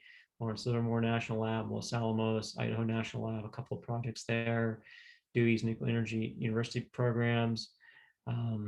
We have projects in actinide separations, molten salt reactor field chemistry, molten salt chemical physical properties, and pyroprocessing salt waste disposal. The current group consists of one research associate, one postdoc, 3 PhD students, a master's student, yes, master's student, senior who's going to pursue a PhD, and a few other undergraduates. And I think we'll probably take 1 to 2 new students depending upon funding. And I'll be available today at the talk time to be happy to talk to anybody who wants to have a discussion, or of course you can also email me. And with that, I think my time's up. Sarah, able to start playing with the video for Professor Zheng? Hopefully these videos will play well. I don't know. Do you have the sound on?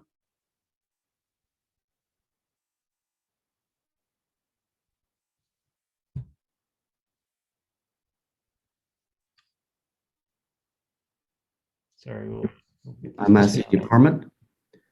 Our lab is located in the SMBB building. We are also part of the Nano Institute of Utah.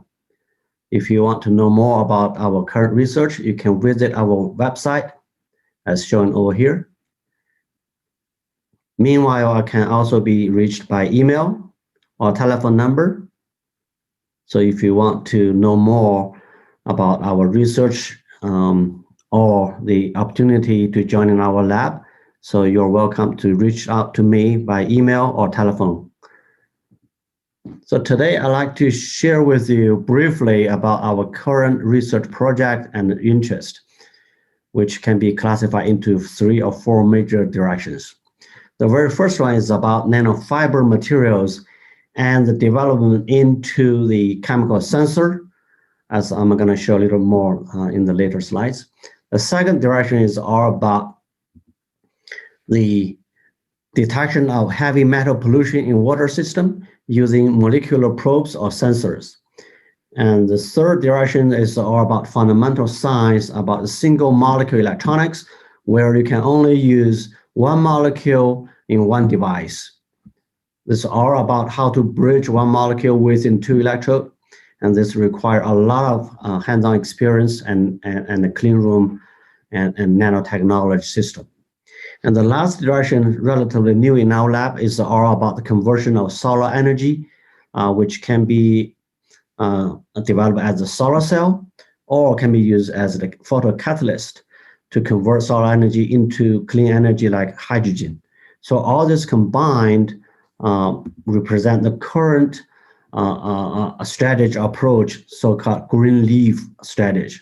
So where we can find all kind of approach down to chemistry or material science. It's all about how to mimic the photosynthesis in green leaves to convert the solar energy into some useful chemical energy that we can use. So today, I'd like to take a few minutes to share a little bit more about our first direction of research, which is about the nanofiber materials. This material actually can be assembled simply from the individual molecules, like you can see over here. So once you fabricate these nanofibers, which function like a semiconductor materials. So for this semiconductor materials, you can either modulate the electrical conductivity or you modulate the optical property by surface absorption of some species. In other words, when the surface of this nanofiber got absorbed by some chemicals, you will change either the optical properties or the electrical properties. So either way can be used as a sensor signal to detect all kind of chemicals that can be absorbed on the surface.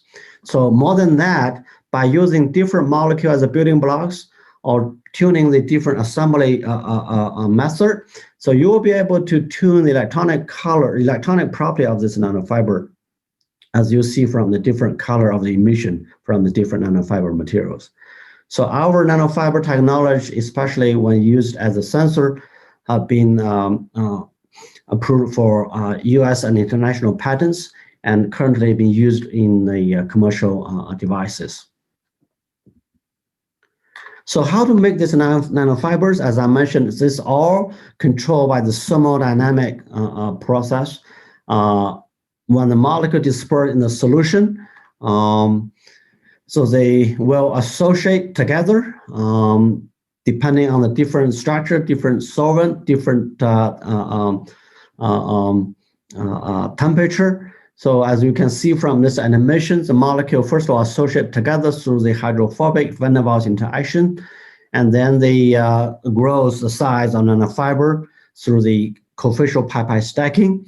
So eventually they form a large number of nanofiber entangled together, and such a nanofiber, of course, can be deposited as a film onto a substrate, especially onto the interdigital electrode, so to make a sensor chip. So as you can see over here, each of the chip is only about 3 by 3 millimeter size. And this kind of nanofiber chip can be incorporated into our sensor card. As you see over here, onto this card, you can have 16 different nanofiber to form an array. So this sensor array card can be plugged into our, open platform sensor device or detector. So that can be used to detect different type of chemicals in the air or in the gas phase. Okay, so because of the array, so you can use machine learning and some other algorithm method to analyze the sensor response simultaneously to the 16 different nanofibers. Okay, through this kind of machine learning, you'll be able to further increase this detection selectivity, somehow to mimic the dark noise. For example, through this 16 nanofiber array, recently we can distinguish 11 different essential oils. You guys know the essential oil, right? Especially for the essential oil made from orange. They smell similar. Actually, each of this essential oil contain large number of different components. So, but our sensor device can distinguish all kinds of essential oil, pretty much comparable to the dark nose. See, in this case, you don't need to know the individual component of each essential oil, but just use this sensor array. You can discriminate different essential oil by analyzing the sensor response pattern. So similarly, following this initial success, so recently we apply the sensor array with different nanofiber to approach a more useful useful application. Actually, as you can see here, as for detection of disease. One example is the silicosis, is a black lung disease from the mining process, from the mining work. So this type of black lung disease is very painful. If we can find some way to detect this in early stage, the patient will get more option for treatment. So as you see from this initial result, so on the left side, marked as blue, is a healthy control, the healthy people. And on the right side is the patient with the silicosis. So clearly we can see the separation. In other words, the disease of silicosis can be discriminated very clearly from the health people simply by the breath analysis. So in the real case, you just use the sensor array as a breathalyzer, right? And the patient can breathe out onto the sensor, and from the signal, you can get the detection result or prediction result. So overall, by testing over 400 different people, our overall accuracy of detection is around 96%. It's pretty good and much better than all the data report in the literature. So with this sensor approach based on the nanofiber materials, our lab has also been working on the molecular level probe or molecule sensor, and that has more tunability in terms of function and performance. One such example is for detection of hydrogen peroxide. This chemical are part of the explosives. that was used for terrorist attack in Brussels and Paris a few years ago. Anyway, long story short, as you can see here, we can develop a molecular sensor and deposit on the paper tower. And when you have nothing, when you have clean air, the paper towel remain as a white color as it is. But if you have hydrogen peroxide, in the air, and the paper towel going to turn into yellow color, that's something you can consider as a zero cost sensor that even can even be reviewed by your naked eyes. So simple, easy to handle, and zero cost.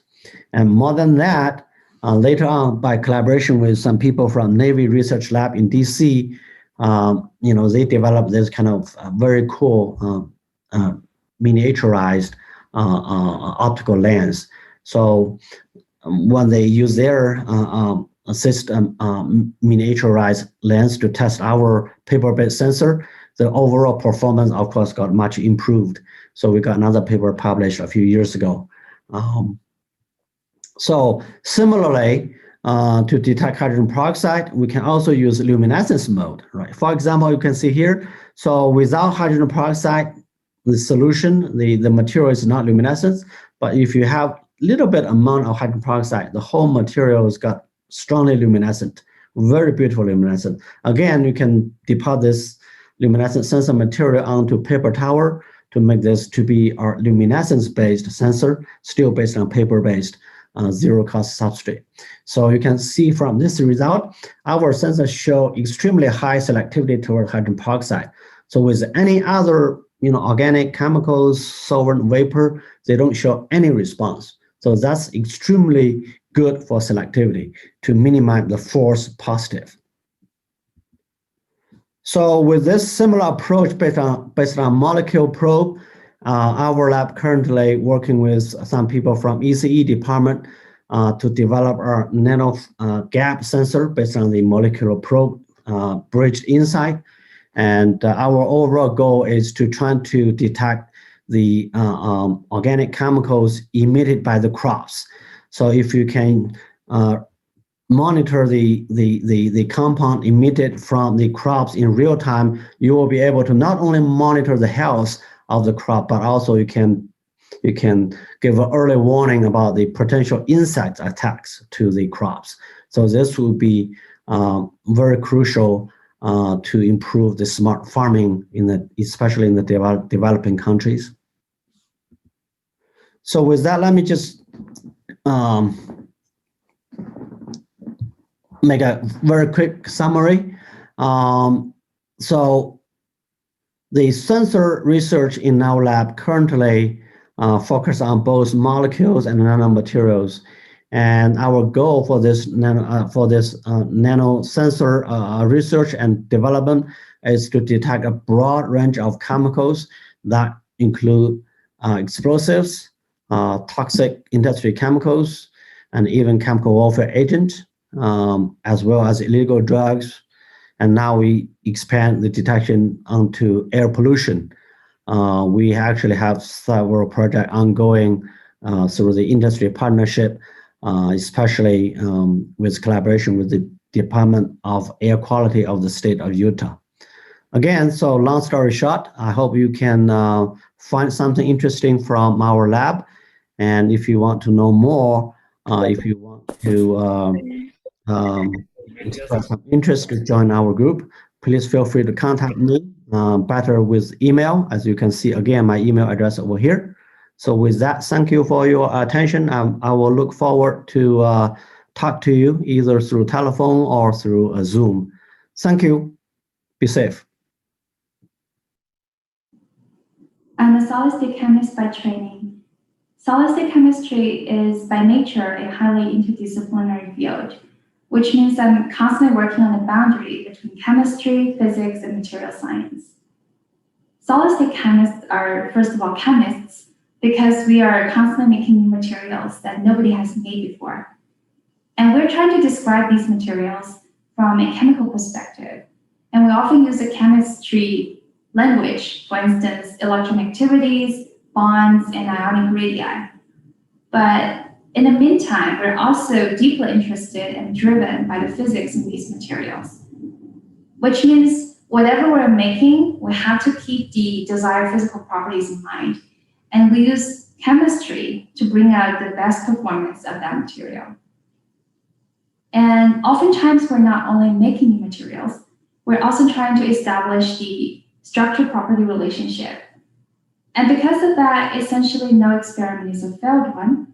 An experiment that doesn't yield the expected results simply means we have to now update our knowledge base so that we can use the new insight to design better materials. Currently, we are focusing on 2 areas of research.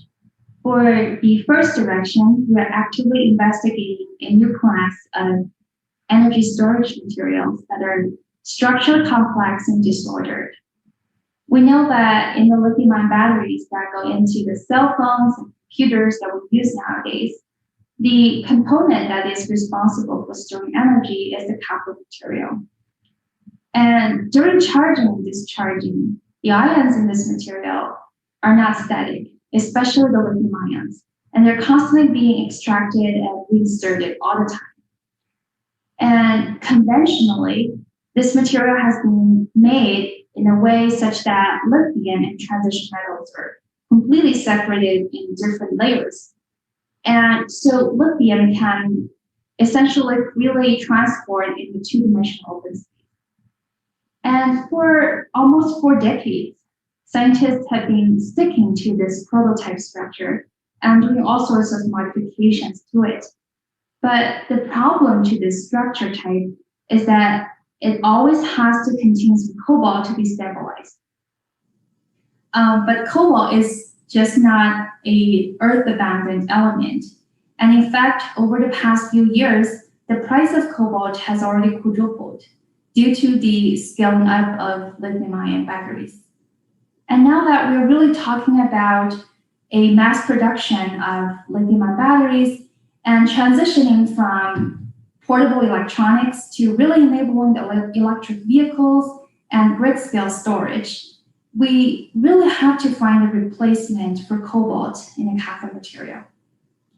And we know that cobalt is functioning as a redox active element in a cathode material, which means the oxidation state of cobalt has to constantly change to keep the charge balance when you extracting and reinserting lithium.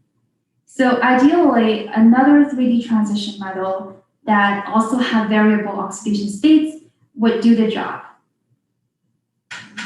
Our strategy is to relax the structural constraint and deviate from the perfect order, such that more diverse chemistry can be incorporated. And this strategy really worked. Now we can put in iron and manganese that are 2 to 3 orders of magnitude cheaper than cobalt into cathode materials. As far as I know, no other cathode material in its perfect order can be so flexible in its choice of chemistry. And you can also imagine, now that we are deviating from the perfect order, interesting complexity arises, which requires us to do careful structural characterizations to establish a new set of structural property relationships. And this design strategy is not only confined to the design of cathode materials. We can also use that to develop new ionic conductors that do not have a transition metal in it.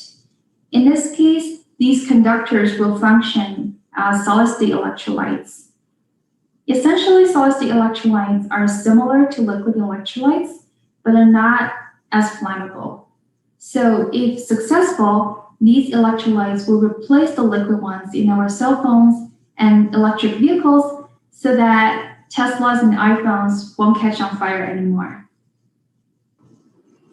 A second direction that we're pursuing is to really expand the synthesis toolbox for solid-state reactions. We know that the diffusion of atoms in ions are 4 to 5 orders of magnitude smaller in solids than in liquids. As a result, solid-state reactions often occur at very high temperatures, usually at least a few hundred degrees C. And as a result, the system always has excessive thermal energy to overcome any barrier in the reaction pathways. And you will always end up with the phase that has the lowest Gibbs free energy as a result. This is very different from the chemical reactions we are familiar with that occur at room temperatures. In those reactions, we have different polymorphs that are constantly competing with each other. And therefore, we are actively investigating alternative synthesis routes for solid-state reactions to occur at reduced temperatures. For instance, mechanochemical alloying is a method that we often use. And we also try to have solid-state reactions occur at much accelerated speeds so that we can stabilize novel and metastable phases. Our research is highly interdisciplinary. We are always making new materials that no one has ever made before. And sometimes we need unconventional synthesis conditions. So we write proposals and go to specialized facilities to do the job. And we also rely on structure characterizations. When the lab probes are not adequate to explain the nuances in the crystal structures, we go to beamlines all around the US like a suitcase scientist. So keeping a good relationship with beamline scientists would be the best thing to do. And obviously, sometimes we also need theory to verify our hypotheses when we observe something extraordinary. And of course, we have some handy codes and programs that help us to some extent. But what I really want to say is that we have very strong faculty here who are experts on DFT, machine learning, and molecular dynamics. The collaboration between experimentalists and theorists is really what makes us one of the strongest materials programs in the US. I want to point out that was Dr. Professor Wei-Win Ji, that's J-I. Wei-Win has just joined us. This is her first semester in our department, and she was previously a research scientist at Lawrence Berkeley National Laboratory. Just in case she didn't introduce herself in the video, so I wanted to mention that. Okay, I think we have one more video. Is that right, Sarah? Jeff Bates. Hi, my name is Jeff Bates. I'm a professor in materials science and engineering at the University of Utah, and my research is primarily in polymers. So we're researching polymers that are used in both healthcare and sustainability applications. So I got my PhD at the University of Utah in materials science and engineering, and my dissertation work was in a disposable pH sensor, so a hydrogel-based sensor that was used in disposable bioreactor applications. And I did my undergrad in biology, and so I like to mesh the two subjects together with the research projects that I have. So some of the things that we've discovered in the last little bit with our research projects is that many polymer properties are changed as a function of temperature, humidity, exposure to light, and other things. So within our research group, we have a specific goal to characterize materials in the lab, but under the environmental conditions where the polymers will actually be used. So one of the projects we worked a lot on is ski wax materials. And so we're just trying to characterize what happens with ski waxes. And since there's a short chain polymers, we end up getting some crystal structures that fluctuate across different temperatures. So we also analyzed the impact of polymer materials on both biological and environmental systems. So we like to consider both the intended use of the polymer materials and the end-of-life scenarios that happen once we're finished with polymer-based products. So we're trying to consider sustainability with everything, even with the healthcare types of materials that we're developing. And so we want to make sure that when we're done with these materials, first of all, we've used materials that are coming from sustainable types of sources and that are going to be disposed of in a way that's not going to be harmful to soil, to landfills, or to any sort of water systems at all. So some of the projects we have going on, we actually have quite a few going on in the lab right now. We have a soft robotic system where we're working with so it's kind of like an entire hydrogel system. So we're trying to make a hydrogel sensor that can detect some change in some molecule in a biological system. And then that sends a signal to a hydrogel actuator, which is going to be attached to a piston sort of mechanical device. And then it's going to push some sort of other biological molecule through a microfluidic device. And so our goal is to change the concentration of the molecule released as a function of the molecule that's detected. And so there are a lot of different applications that this could fit into. One of them we're just kind of trying to consider, is it possible to make like an artificial pancreas so we can detect glucose and then we can release insulin.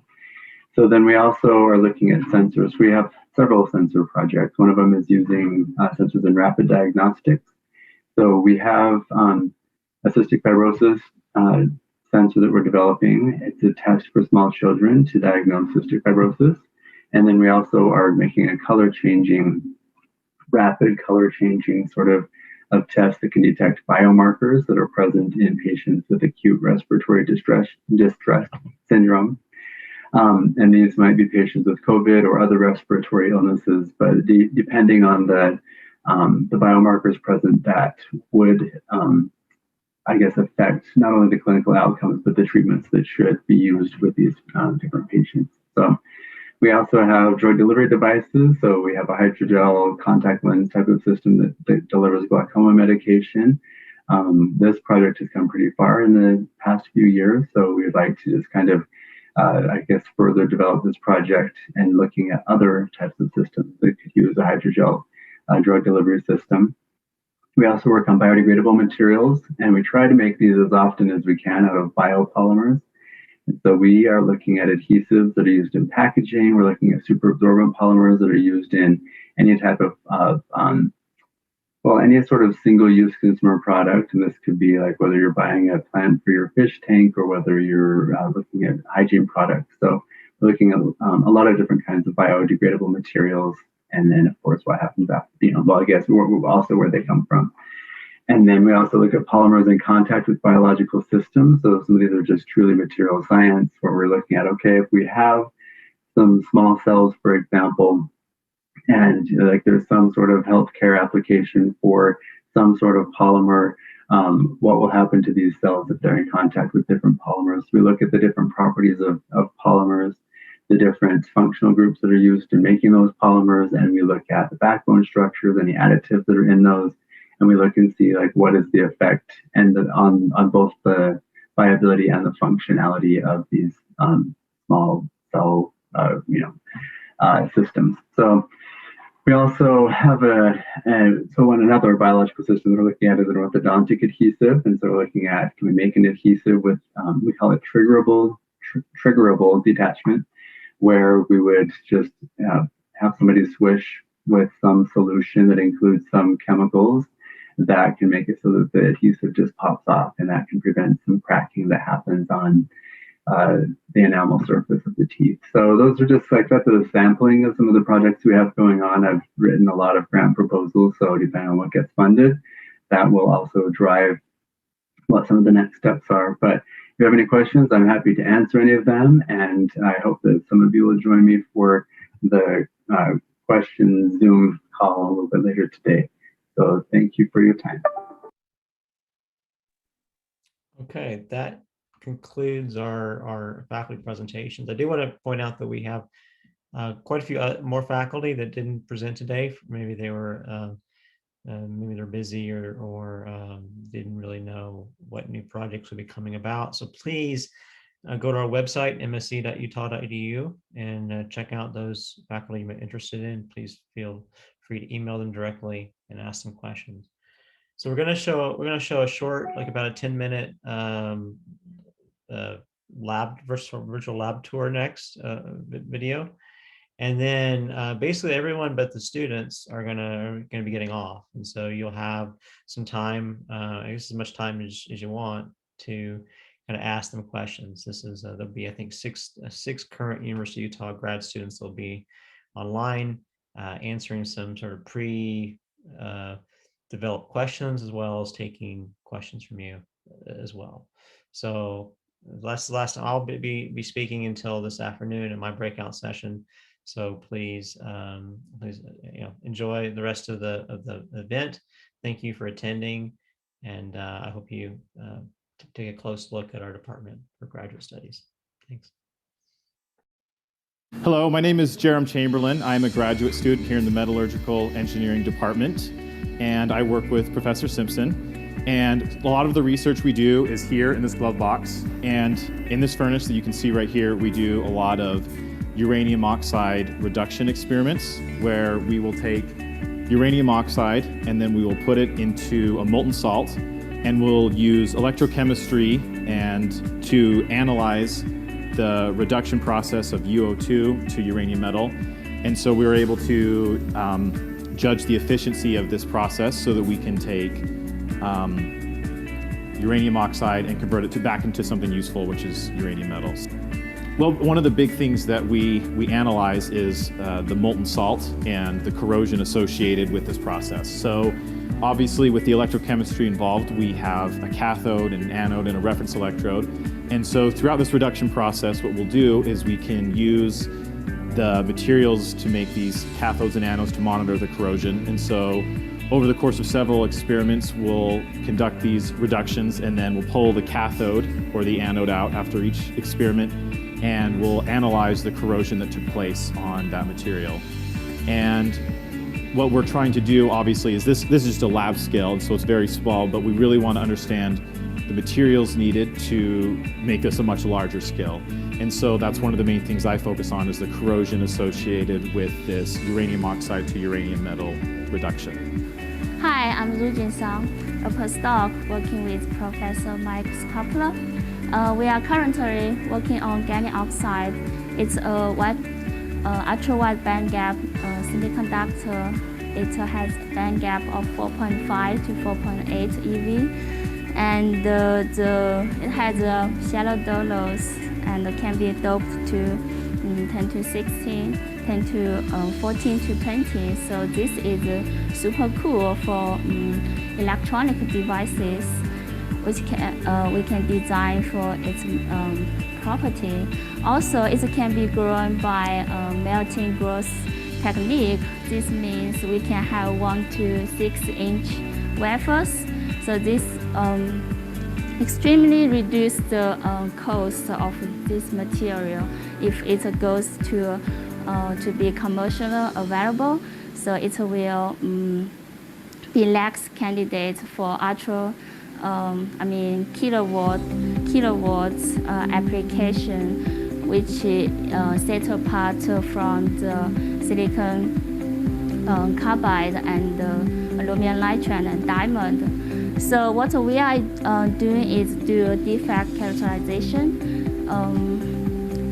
So we have our capability to probe defects from conduction band to the valence band, which this is our one of our system. We have a low temperature probe station. We can measure the defects from EC-0 to EC-1 eV. Use this deep level transient spectroscopy and our admittance spectroscopy. So we care about defects because it will affect the property of like electrical property and optical property. So we need to learn the defect energy level, cross-section, and its concentration. So this technique can probe the defect density 10 to 13 to 10 to 16. So this is super low. We know if you have a 10 to 16 or 10 to 17, it means 1 ppm level. So it's super sensitive to defect. Okay, so my name is Xuming Wang. This is our spectroscopy lab in Dr. Miller's group. So basically, this is a very special spectroscopy. It's a nonlinear spectroscopy. Basically, we have two light coming in, then they meet together, then they generate the some frequency, then we can get the signal from here. So that's why this is special, because some frequency light only generate at the surface and the interface. This means this is a very powerful tool to study the surface interface structure. So you can see the light is come through and go through there. So this is a sample cell. We can do the solid liquid interface, and we can do the liquid air interface. So we can turn different type of interface study. Hello, my name is Pei Sam. I'm a research assistant professor at the University of Utah Metallurgical Engineering Department. And this is our sintering lab to sinter different metal powders and heat-treated different metals in this lab. So as you can see, we have different tube furnaces in this lab, and in this one we can apply high vacuum, and we can flow different gases in the furnace to process the metal. For example, this is a piece of titanium metal. We made it from titanium powder, and we sintered this metal in this furnace. My name is Munro Ali. I'm an undergraduate working in Dr. Fong's powder metallurgy lab. This is our powder characterization lab. So working with metal powders, you want to measure their properties. So one of the things we do is we make spherical titanium powder, and one of the tests we need to do on that is flowability to see how well it flows. And because it's spherical, it flows kind of like liquid. So we pour it into this cup, and we time how long it takes for 50 grams of powder to flow through the cup. So in our lab, we make a lot of titanium 6-4 alloy powder. And so titanium's cool because it's very biocompatible. It doesn't corrode a lot when it's put into the human body. So between the properties of titanium and new manufacturing techniques like additive manufacturing and 3D printing, we can create very fine structured pieces. This is a spinal implant, and so you can't make these using traditional manufacturing methods. You can only use additive manufacturing. So we produce the powder for that. So one of the pieces of equipment we have in our lab is a metal 3D printer. There's a couple different types of metal 3D printing. There's selective laser melting, there's electron beam melting, and then there's binder jetting. So how it works is it'll lay down a layer of powder, and then this print head will come through, and it'll print a 2D cross section of the part you're trying to make into that powder bed. And then it'll repeat that process, building up layers of powder until you have your full part. So one of the advantages of metal 3D printing is that you can make these geometries in your parts that isn't possible with regular manufacturing techniques. Myself, Shravani Karmakar. I'm a graduate student. I'm working on alloy material, and I'm working with Dr. Chandran. And this is the sparse plasma sintering machine. It's a direct current sintering machine, and this machine is used to make alloy material, to press the material, so powder material. So this machine is pretty much good. It's very simple, and the working principle is not so complicated. So this machine has some different parts. This is the main furnace, and behind this machine there are other things, and this is the control panel. So with this control panel, you have to set up the temperature, the pressure and everything, and then you have to prepare the sample. This is a small die.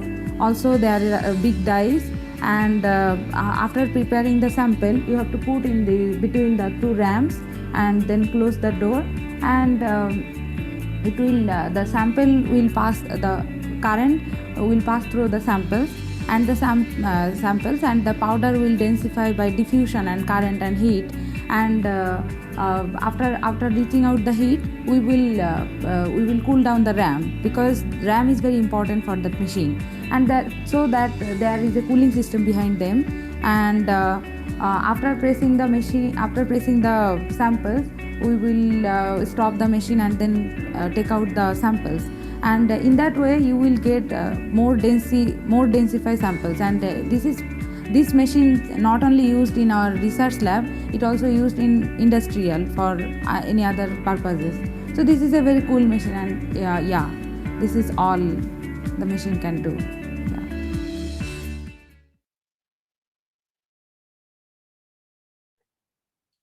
Okay, so again, thank you everyone for attending, and please stick around to talk to some of our amazing grad students that are gonna talk to y'all and hopefully give you some really honest perspectives on us. So we're gonna leave so they can feel totally comfortable to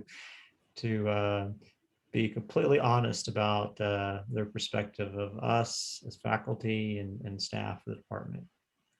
So, okay, thank you, and I'll talk to some of you later.